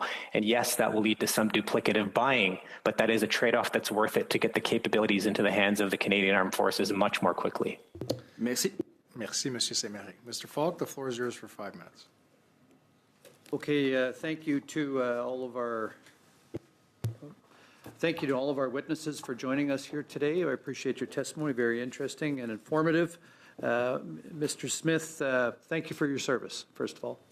And you used the term dual use several times in your presentation. Can you expand just really quickly on what you mean by dual use? Yeah, of course. And it's a term we hear bandied about a lot. So, I'll give you my definition from my experience over the last few years. But at the simplest, it is technology that has application in both the commercial and defense and security realms. And concise. I appreciate that. That'll be helpful. Back in August of this year in a periodical called The Citizen, you stated that the Canadian Defence Procurement Agency will fail if it's run by the same risk-adverse decision-making makers previously charged with defence procurement, and that a new mandate alone will not transform the system if those executing it remain tethered to the same institutional caution. What specific changes would you see needing to happen in leadership, culture, decision-making processes that you believe are necessary to make this a successful agency? I'm glad you read that, someone more than my parents, so thank you for the question. I was speaking earlier, we live in risky times, and when you live in risky times, you have to take risk. And to my earlier point that we've designed this exquisite system where we haven't mitigated risk, we've essentially eliminated risk. And risk elimination and risk mitigation are 2 different things. Of course, the Crown should mitigate risk to the greatest degree possible in procurement, but that can't come at the expense, as Mr. Lombardi was saying, of arriving too late. So it's creating a culture that is mission-aligned and well-meaning, where the answer is going to be yes, subject to some certain constraints. And so it's very difficult to prescribe how one fixes culture, but there's been a perverse, almost inverse reward relationship for getting to that zero risk. And now we have to flip that on its head. And I think that's going to come from top cover, where good, well-intentioned risk-taking is rewarded, even if it's not perfect. Okay, thank you. In World War II, Canada produced 16,000 aircraft in a short order of time. And we used 116,000 people in the workforce to accomplish that. When you look at our industrial complex today, we don't need the same type of aircraft, but for that day and age, it was complicated as well. But do we have, and if you've done a gap analysis in the industrial sector, are there gaps right now that we should be addressing that if the need would arise, we would be able to do something similar today? I will preface this question by saying I'm in fact not an expert on Canada's industrial base capacity. That said, I know there are pockets of world-renowned manufacturing in this country, but to reinforce my earlier testimony, I would advise more broadly that the government should be concerned with securing the inputs and the supply chains necessary for the 21st century, and in so doing, you will secure the inputs and the supply chain for your defense industrial base. So when we talk about rare earth elements, if we are only looking for rare earth elements for defense, we are missing the point, because every single thing that we are going to need in the 21st century that is relevant is going to have an input of rare earth elements, because AI is not going to simply be on our phone. It is going to enter the world through robotics. If that robot is my personal support worker, or if I weaponize it, that's a choice to be made, but it is the exact same manufacturing process and input that is necessary. And that also ties back to this idea of dual use. A spoon is a weapon depending how you use it. Thank you, Mr. Smith. How much time, Mr. Chair? 8 seconds. Okay, Mr. Lombardi, very quickly, you stated previously that we have excessive regulation in our procurement processes. Could you elaborate on that quickly? And Sure. suggest regulations which we need to chop. Sure. I think I previously discussed the security clearance bottleneck that certainly needs to be resolved. I think some of the other things around pushing procurement authority down, not one, not two, but several levels, have been covered by Mr. Smith and myself. The other thing that I think is a very big barrier to SMEs is simply this cycle whereby Canadian companies do not leave Canada because they have any sort of shortage of technical barriers, right? And a defense market isn't a market if companies are considering leaving Canada, as our survey showed, purely for sales and capital reasons and not due to any technical or talent barriers. And that's a blessing that this country has. In other countries, companies leave because they can't find talent. That never happens in Canada. But without reforming the procurement pathway and the engagement strategies of SMEs and startups, we risk not only capability gaps in national defense, but we also start to risk economic leakage to other markets and not just allied markets, unfortunately. So I would say, at the risk of losing innovators, we've got to close some of the knowledge gaps around procurement and security policies. We have to close this tremendous barrier around security clearances. These have to be expedited just so that you have the opportunity to bid on contracts. And we have to make sure that our dual-use innovators are in situations where Canada is not forced, but in situations such as, for example, submarines, where we don't have our own national strategy, and Canada is going to be buying some kit from foreign suppliers, which is okay. I mean, NATO is a market, and we won't make and deliver everything, but we will contribute to it. Where we do have to do targeted procurement and use exceptions where necessary, that we aggressively license the technical data back to Canada, and that we provide direct supports for domestic innovation, such as freeing up ITBs, which we've previously talked about, making the eligibility criteria a little bit wider, so that some of these foreign primes who do have outstanding ITB obligations actually do have more of an opportunity to support Canadian innovators. And it's not just by sort of trying to find a way to get them into their supply chain, which is the optimal way to do it, but also providing dollars of hard support. Thank you, Mr. Falk. Mr. Bardisi, 5 minutes. Thank you. Start with a question to Mr. Lombardi, and then I'll bring in some of the others. So, Mr. Lombardi, just if I'm clear on your testimony, you're encouraging that the overall dollar spend in defense procurement shift from hardware more towards software from hardware and from higher cost per unit hardware to lower cost per unit hardware. Am I understanding that correctly? If I were to summarize my 5 minutes, Mr. Bardisi, it would be, it is about building the most of a given thing that is good enough, not necessarily building the most capable and impressive single thing. Thank you. I have a question, I guess, to all the panelists around women's participation in the defense economy, whether it's women-owned businesses or women workers in the sector, and whether you have any insights from your own experience in the sector or from the research that you could bring to bear on how we increase women's economic opportunity through this potential defense industrial policy.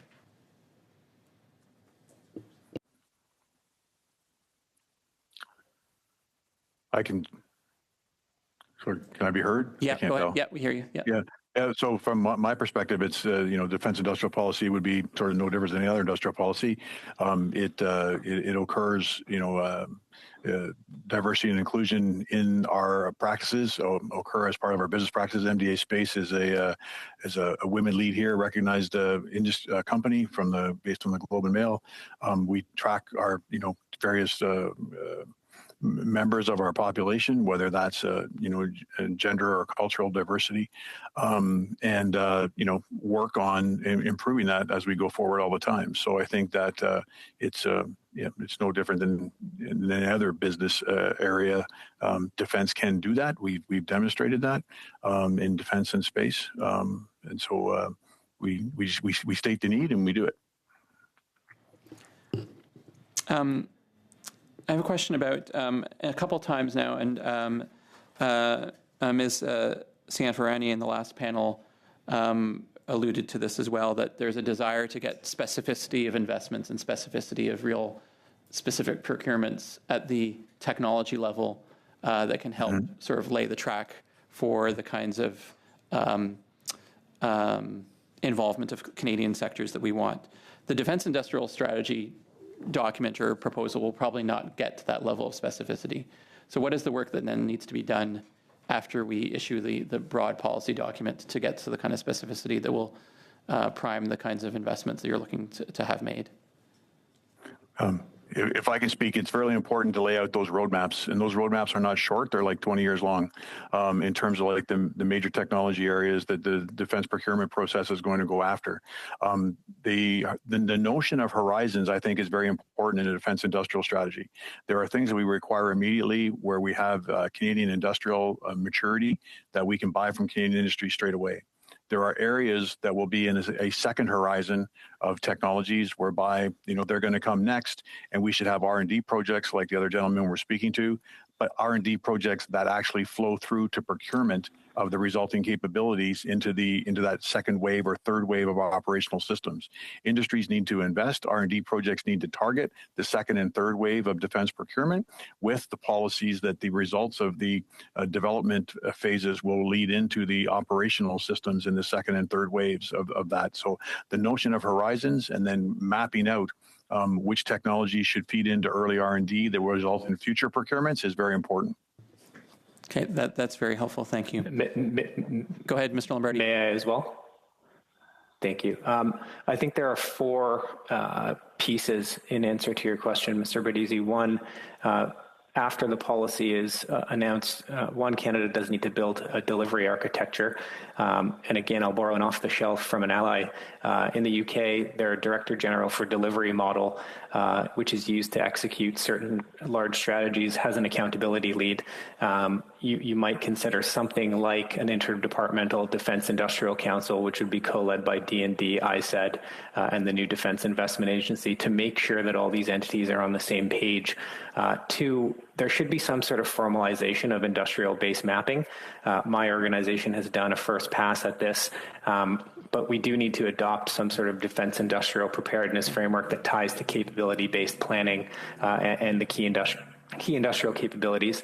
Number three, I do think we need to pair promotion with protection. The Business Council has warned about this.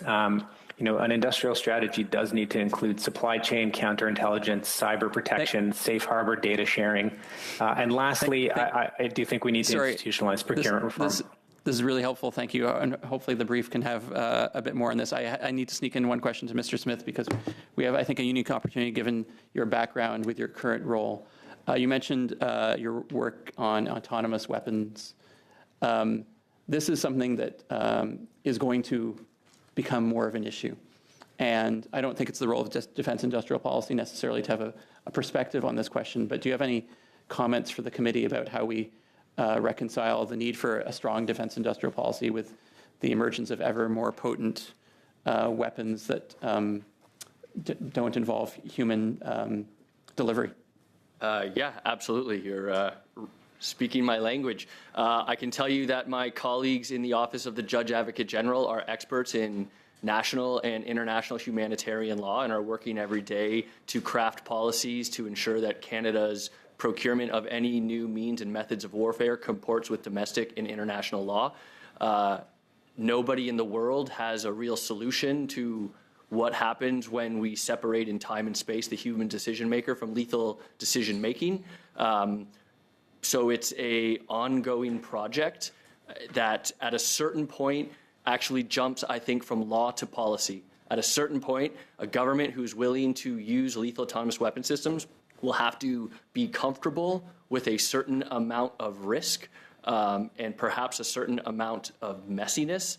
And these are, again, more like policy than legal decisions where a nation's comfortability lies when we, really enter uncharted territory. Thank you. Okay, thank you very much. Colleagues, that's the end of the time that we've got allotted today for the Defense Industrial Strategy. I'd like to thank the witnesses. Mr. Smith, if you'd like, I can ensure the clerk deliver your parents a copy of today's transcript, so they have a little bit of homework, but very much appreciate it. Colleagues, I know you want to thank witnesses, which I'm going to give you 30 seconds to do, but we then need to go right into the other matter at hand. So, Mr. Greenlee and Mr. Lombardi, you are free to go, gentlemen. Thank you very much for your insights. I appreciate you being here with us this evening. Thank you. Thank you. Okay, colleagues. So, as per the letter I received from Monsieur Saint-Marie, Madame Dancho, and other colleagues requesting a 1064, as we refer to it. We're going to move into that. I just want to clarify something because I know we've got some new members around the table. So what we're discussing now, we're not delving into the specifics of a prospective study at the moment in terms of the study itself. What we're doing is we're meeting to have a discussion about what that framework may look like. So my understanding is that in line with what has proven to be a very productive and collegial committee membership thus far, there have been some discussions that have taken place between the parties prior to this, which I hope will position us well to move swiftly through this. With that, Madame Dancho, I believe you'd like the floor in order to move a motion, so I will give you the microphone. Thank you, Mr. Chair. And of course, as you know, Conservatives initiated this emergency meeting because of the shocking news we learned last week that Stellantis, one of the largest auto sector employers in Canada, announced it's moving production from its Brampton facility to the United States, which puts 3,000 Canadian jobs at risk. And to date, those workers have received no indication that they'll be getting their jobs back. So again, this is 3,000 Canadian families who had a very rough week last week. And at the same time, it was just shocking to hear this, but at the same time, Stellantis announces a $13 billion investment in the United States that will create tens of thousands of American jobs. And to add insult to all this injury that Canada is receiving from Stellantis, just a few years ago, the Liberal government signed deals with Stellantis of up to $15 billion from taxpayers for electric vehicle battery production, on top of $1 billion from taxpayers for capital support. And it would appear, based on the actions from Stellantis, that despite these multi-billion-dollar taxpayer subsidies, there was not a requirement in those deals to safeguard the broader Stellantis employment footprint in Canada. And that is frankly unacceptable. And so we are deeply disturbed by this news, and we feel very strongly that these 3,000 families deserve immediate answers, and Canadians deserve accountability and transparency on upwards of $15 billion of commitments of their tax dollars. And so for those reasons, I'm moving the following motion, Mr. Chair. Given the Parliamentary Budget Officer's estimates the cost of government support for EV investment in Canada up to $52.5 billion between October 8th, 2020 and April 25th, 2024, given that Stellantis has announced it will move production of the Jeep Compass from its Brampton facility to Illinois, putting 3,000 Canadian jobs at risk, despite taxpayers providing over $1 billion in capital support for their plants and up to $15 billion in taxpayer subsidies to support their EV battery plant in Ontario, that the committee undertake a study to defend the interests of Canadian workers and taxpayers by examining the short and long-term commitments made with Stellantis, that the committee invite as witnesses the Minister of Industry for no less than 1 hour, the former Minister of Industry, François-Philippe Champagne, separately from the Minister of Industry for no less than 1 hour, relevant department officials involved in contract negotiations and subsidy approvals, the Chief Executive Officers and Chief Financial Officers of Stellantis, Lana Payne, National President of Unifor, Brian Kingston, President and CEO of the Canadian Vehicle Manufacturers Association, Flavio Volpe, President of the Automotive Parts Manufacturers Association, and any other industry representatives, impacted stakeholders, experts, and other witnesses, that the committee hold no fewer than 3 meetings on this study, and that this study take precedent over all other matters before this committee.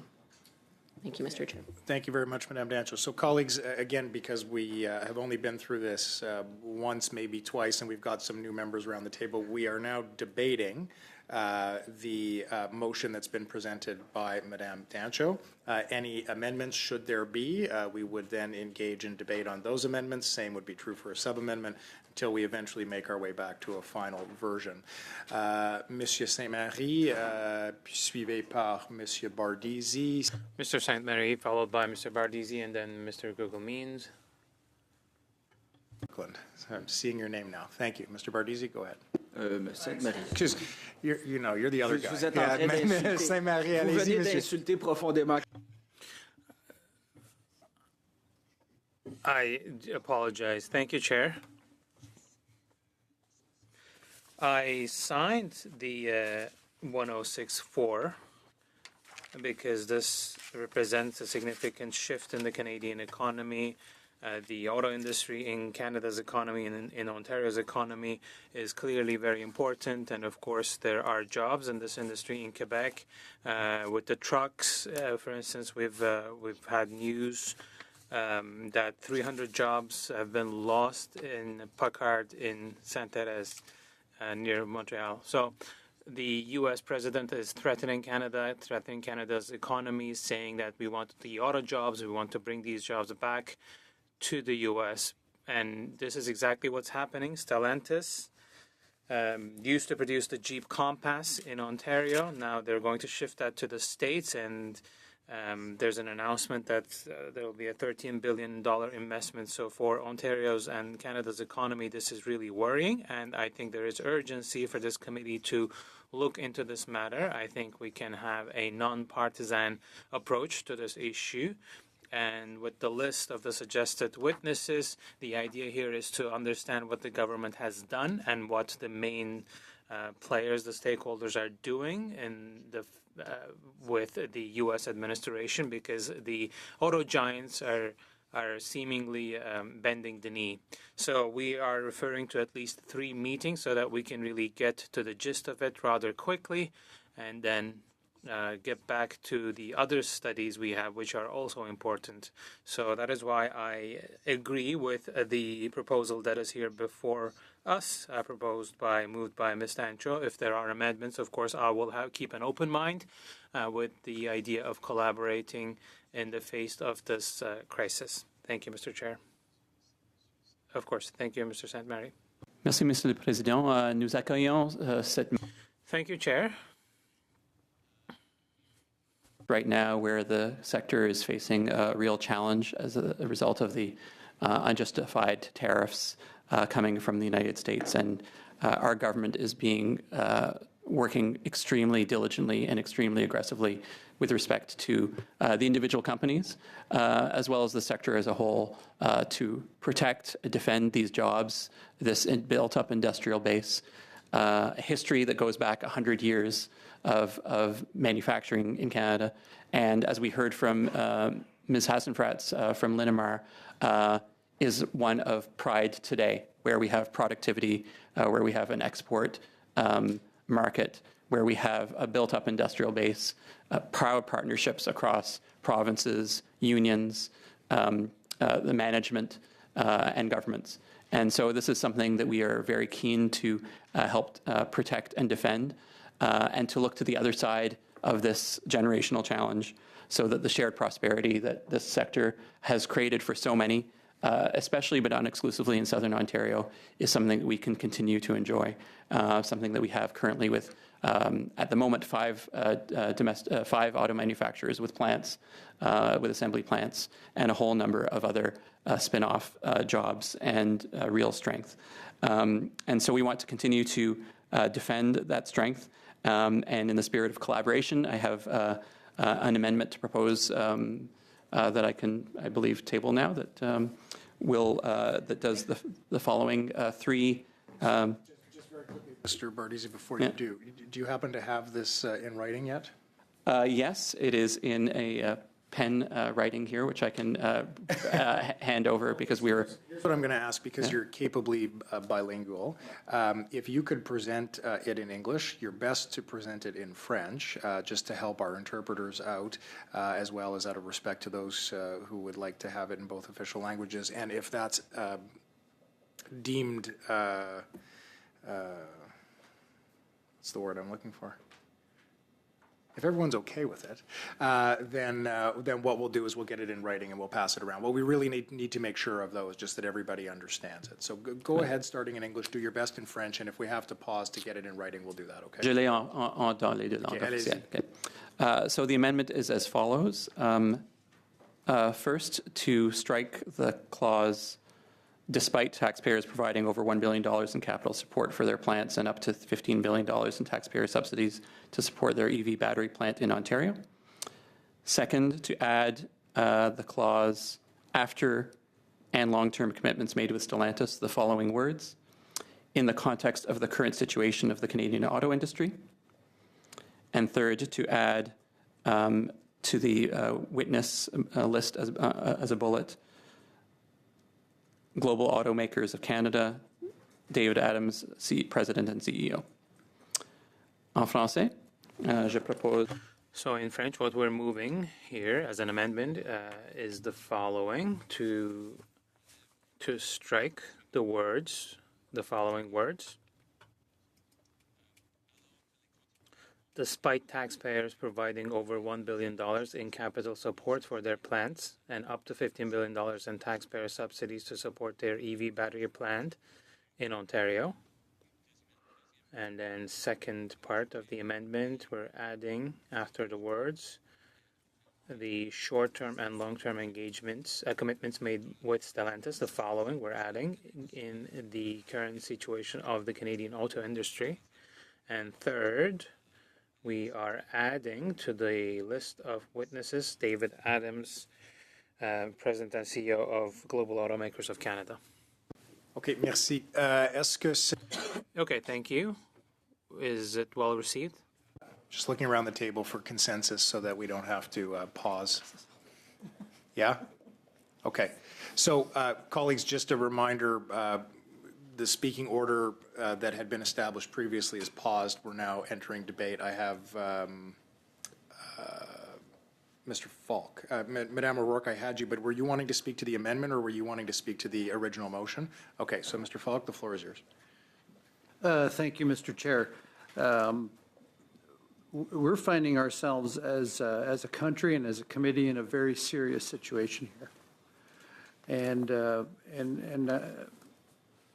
I take issue with the Liberals wanting to strike out the sentence in paragraph 2 that they've indicated they don't like, which would put accountability on this Liberal government for the policies that contributed to the situation that we find ourselves in today. Our auto industry has been very clear the last several years with this EV mandate that they don't see their way through complying with the mandate. They've been very clear on that. Maintaining the production levels that they've had here throughout the years and the capacity that they have built up here. And one of the factors contributing to the decision that they've made to move their operations to the United States is the fact that there's uncertainty from this Liberal government in the policies that they've put on pause, but they haven't rolled back yet insofar as the EV mandate. They've paused it for this coming fiscal year, but they haven't said they're going to drop it. And that creates uncertainty for the industry. That's a contributing factor here. We need to acknowledge that. The motion, as is, acknowledges it. And that's why I don't agree with the first point that the amendment speaks to. I also think we need to recognize all the auto parts manufacturers that are downstream of Stellantis are going to be impacted by this decision. It's not just 3,000 workers in the Stellantis assembly plant. It's all the auto parts manufacturers that contribute parts and materials to the factory to assemble those automobiles that are also going to be impacted. And there's many more workers that potentially will be out of work. And so I would respectfully ask that the Liberals reconsider their position of including the deletion of that sentence in paragraph 2 of the motion and leave it in there, because there needs to be accountability, and that's the reason that we're inviting the ministers to come to committee here and speak to the committee and take responsibility for the decisions that they've made. Thank you, Mr. Falk. Madame O'Rourke. Thank you, Chair Carr. So I chair the Liberal Auto Caucus, and we've had many of the folks on this list come and speak to us throughout the summer and in September. I am from an auto parts manufacturing city, 11,000 jobs from one company alone, and a total of 16,500 jobs in direct manufacturing. So I'm acutely aware of the challenges that are downstream. My colleagues on the Auto Caucus and I are also acutely aware that there are multiple factors, most importantly, the unjustified American tariffs that are driving these decisions. So I support the removal of that clause because there are a number of factors. So the questions can be asked with regards to any subsidies, but this attributes specifically, it alludes to the fact that this is the driving force. A number of automakers in Canada know that the future is electric, and will tell you that. And their argument is usually with the timeline. It's usually that the EV is demand-driven. So they have issues with the mandate, but they really see what is happening globally. So I don't want to, through this welcome study, frankly, because we do need to be having this conversation for our auto workers, for the communities, for our industry, which is 125,000 direct workers and $500,000 ancillary. So it's a massive, massive sector for Ontario. So we need to have a broader conversation about a number of the factors, and I believe this clause limits our ability to do that, and I will support the amendment.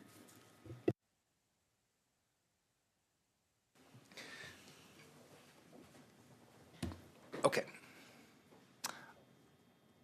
Madame Dandro.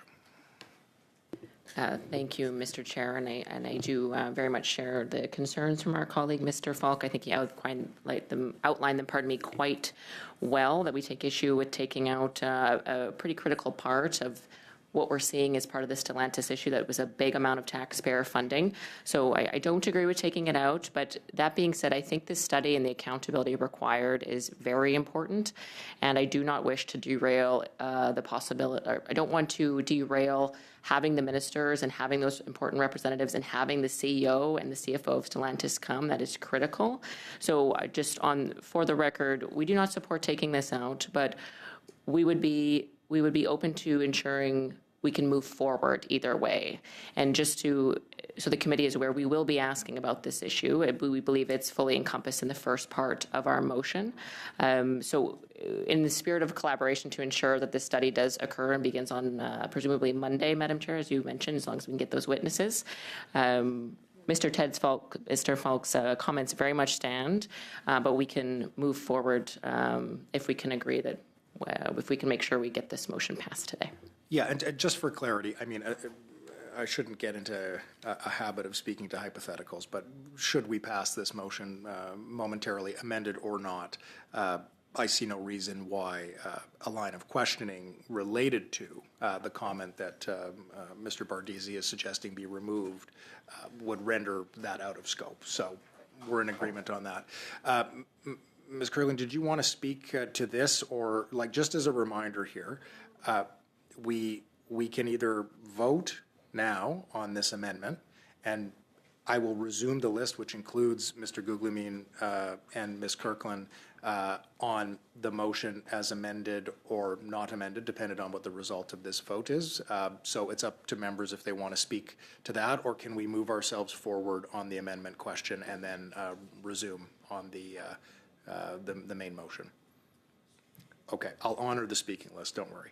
Okay, so I'm going to call the question in terms Avec of... dissidence? Adopté avec dissidence?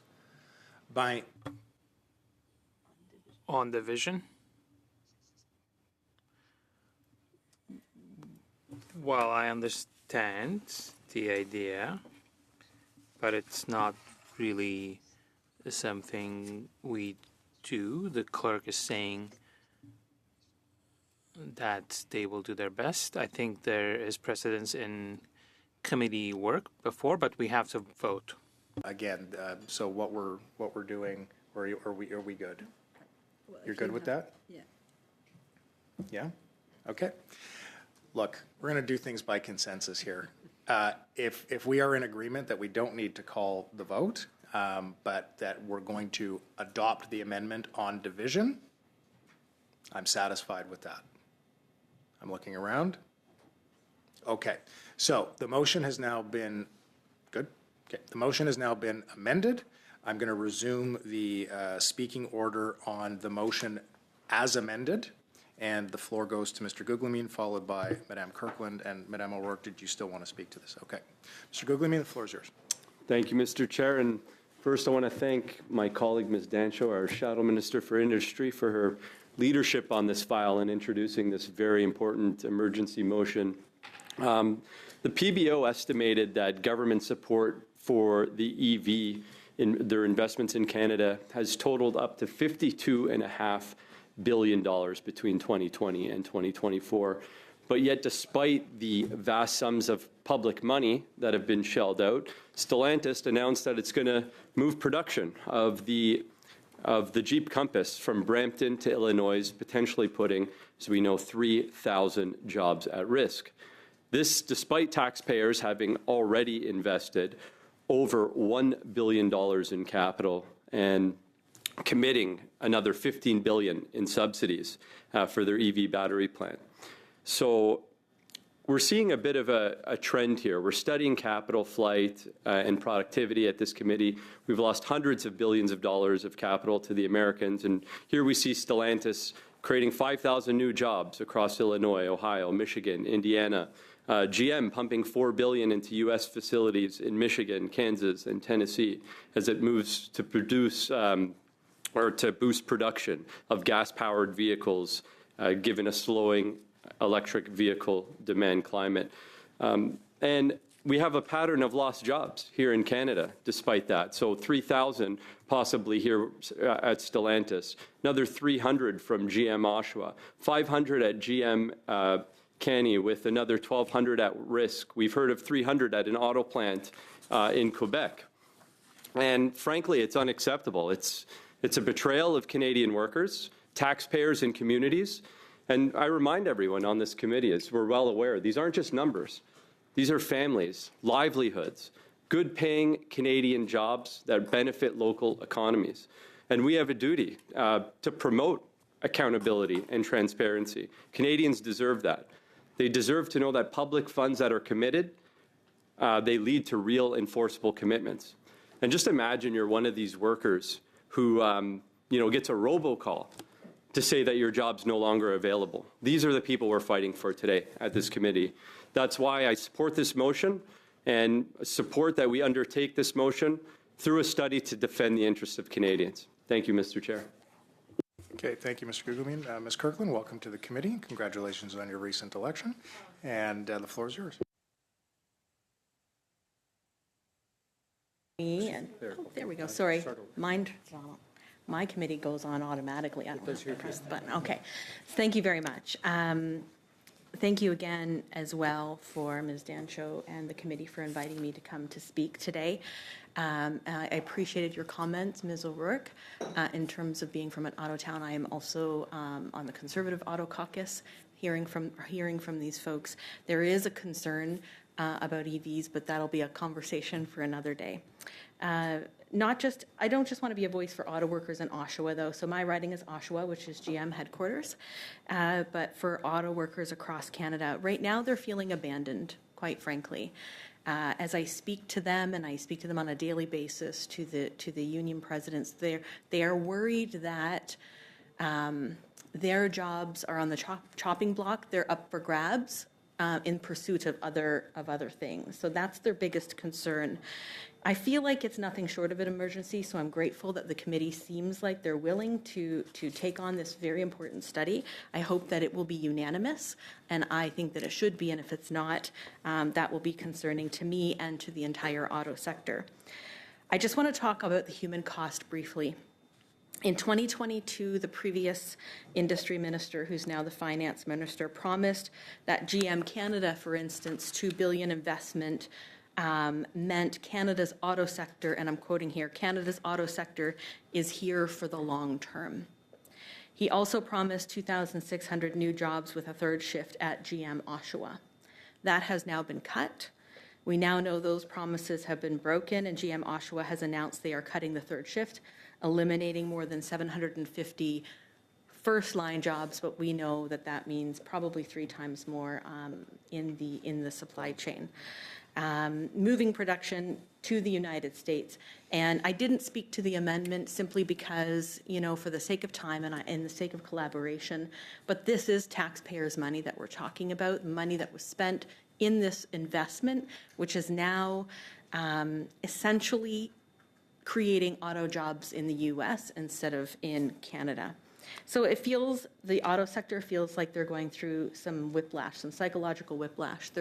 It's a bit of a trauma to be going, up and down on this roller coaster. They have grand promises given to them only to rip it away months later. And now, of course, in Brampton, which is why we're here today. And what affects Brampton affects Oshawa, affects Ingersoll, affects Windsor, and it affects them all because auto workers are very loyal to each other. There's a lot of solidarity among auto workers. I know the president of Unifor 222 in Oshawa has written a letter, for instance, to the national president expressing their hope that they will fight for the jobs in Brampton, just like they did the jobs in Oshawa, which did see some come back, thankfully. But in Brampton, the auto workers, and it was mentioned already, the robocall, just the disgraceful way that they heard about this. They're worried, they're already worried, and we're not that far away from Christmas. It couldn't possibly be the worst time for that to happen. So I'll wrap up just by saying thank you for allowing me to visit your committee to speak on behalf of auto workers in my community and across Canada. But also it is my hope that this will be unanimous today and that this study will happen, and I'll be watching it very closely. Thank you. Okay, thank you very much, Ms. Kirkland. Madame O'Rourke, floor is yours. Thank you, Chair Carr. So I think there are a lot of areas where we agree. We agree that Canada has the best auto workers in the world.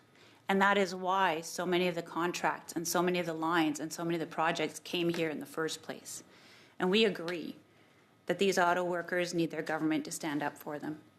And I believe that we're going to do that. I'm hoping that we do that together because we know that what the driving force in these current challenges are American tariffs. It's not the quality of our workforce. It's not the types of vehicles that we produce. It's these American tariffs.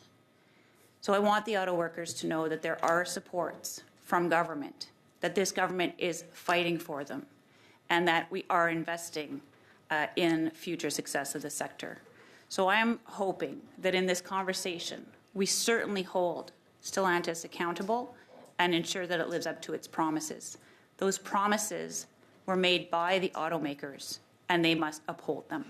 So we're going to work together, I hope, with the province of Ontario, with our government, with Unifor, to fight for those auto workers. Okay, thank you very much, Madame O'Rourke. Okay, so colleagues, I think we've had a good, thoughtful discussion. Members have had the opportunity to put into the public record how they're feeling about this. I'm going to call the question, although I think we've got unanimity on this. So I'm just going to look around the table. All those in favor? As amended, yes, as amended. Okay, opposed? Okay, so colleagues, the motion's passed. What we do have to do quickly before we break is we have to have a brief conversation about scheduling here. So I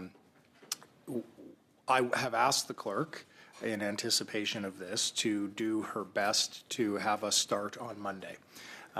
With the first meeting occurring then, the second meeting occurring Wednesday, and the third meeting occurring the following Monday.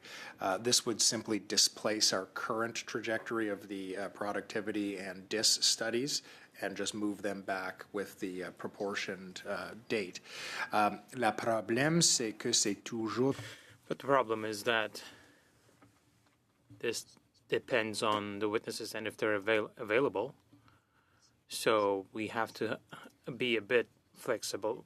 And I will communicate openly and transparently with the representatives from each party, but it doesn't afford much time for the clerk to get witnesses. So I just want to quickly, while we're together, we will do our best. But for Madame Dancho, Monsieur Saint-Marie, and Mr. Bardisi, we will have to make a determination potentially.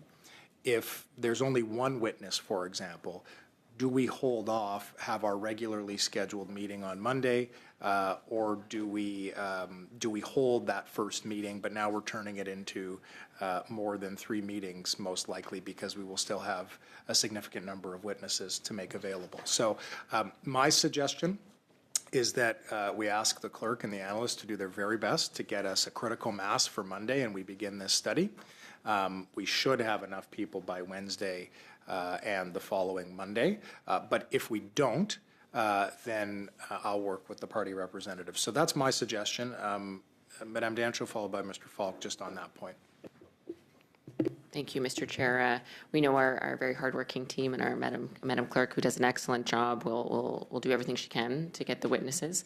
But I'm comfortable if that absolutely cannot happen on Monday, that it happens as soon as it can happen, and we have that understanding as a committee. But I will say one issue that I would take is that if the minister is not able to come in the next, I guess, counting from today, the next 2 weeks, that would be quite disappointing.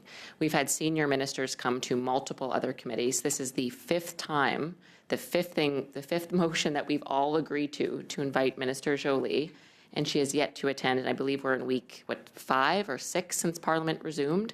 So I want to ensure that she's aware that we have the expectation that she is to come imminently. And frankly, the Conservatives don't want to hear excuses of how busy she is. Her colleagues are also very busy, and we expect her to come and be held accountable for what's happening in the auto sector. So I just want to make that clear through you to the Minister, Mr. Chair, that we would very much appreciate if she could make time to answer our questions in short order. Yeah, Madame D'Angelo, I hear you on that. The minister will become aware of the invitation as soon as the motion was passed, so that message will have been delivered. As you know, I cannot compel, nor can the committee compel a minister to appear, but obviously she, as well as the other minister that's implicated in the invitation, will have received the notice that it is the will of the committee to have them be here to speak to this. Mr. Falk. Thank you, Mr. Chair. And 2 points I'd like to make. The motion says no fewer than 3 meetings. If it requires more meetings, I think the will of the committee would be we want a fulsome study on this, and we want to make sure that the witnesses have adequate time. And to that, my second point. So, Mr. Falk, if I may interrupt you just while we're on that first point.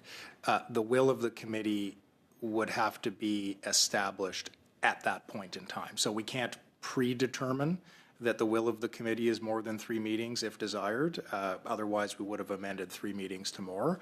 But I hear what you're saying, that should the committee feel as though more than 3 meetings is necessary, we would have to reconvene to determine that more than that is necessary. And that would be a future discussion. That could be made with the executive and Madam Clerk. The requirement is just no less than 3 meetings. But if you determine that in 3 meetings we can't get all the witnesses here, and to that point, my other point that I wanted to make is that let's not overpopulate the witness list on each committee meeting so that we have adequate opportunity to ask all the witnesses the questions that we feel we need to ask them. Your point is taken, Mr. Falk. I will certainly do my best to find a reasonable balance of the 2 pre-existing studies that we have, a 3rd study that we've now added, a 4th study that we have in the queue, with a pile of witnesses that we want to hear from. Certainly, we will treat this particular newly added study with a degree of urgency by virtue of how it has come to be. And I will work alongside the clerk to make sure that we've got a balance to be found. And as I say, if the will of the committee is such following the mandatory established 3 meetings, that there is a desire or a need for there to be more, I will call that question back to the committee, or a member of the committee is certainly welcome to broach that when the time comes. I think we're clear. Ms. Kirkland, do you have something you'd like to add? Yes, if I may. I normally sit on another committee, but I am appalled to hear that the minister responsible, or excuse me, accountable to this committee has yet to appear, and now only because we have an emergency, an imminent emergency, she might show up, and it might not be right away. I think that says a lot to Canadians, and I think if Canadians deserve the answers, that she's here. But I should also note the former Minister of Industry, who's now the Finance Minister, who's also being called, should also be very, very much at the beginning of appearing before this committee. That's all I want to say. Thank you. Sure, you're certainly entitled to share that view, Ms. Kirkland. In fairness to the minister, they are working, I know, at least in Minister Joly's case, I believe we're just looking to establish a date from a previous invitation. And so far as this particular study is concerned, we just passed the motion. So let's give her and her office a little bit of time to look at that. But with that, colleagues, we've passed a motion. We've got very important business ahead of us. I want to commend all of you on very respectful, productive, and collaborative dialogue. I think we've advanced a couple of important things here. And if you have any questions, you know where to find me. I want to thank the analysts, the clerks, the translators. Merci comme toujours pour votre support. And with that, colleagues, I'm going to move to adjourn.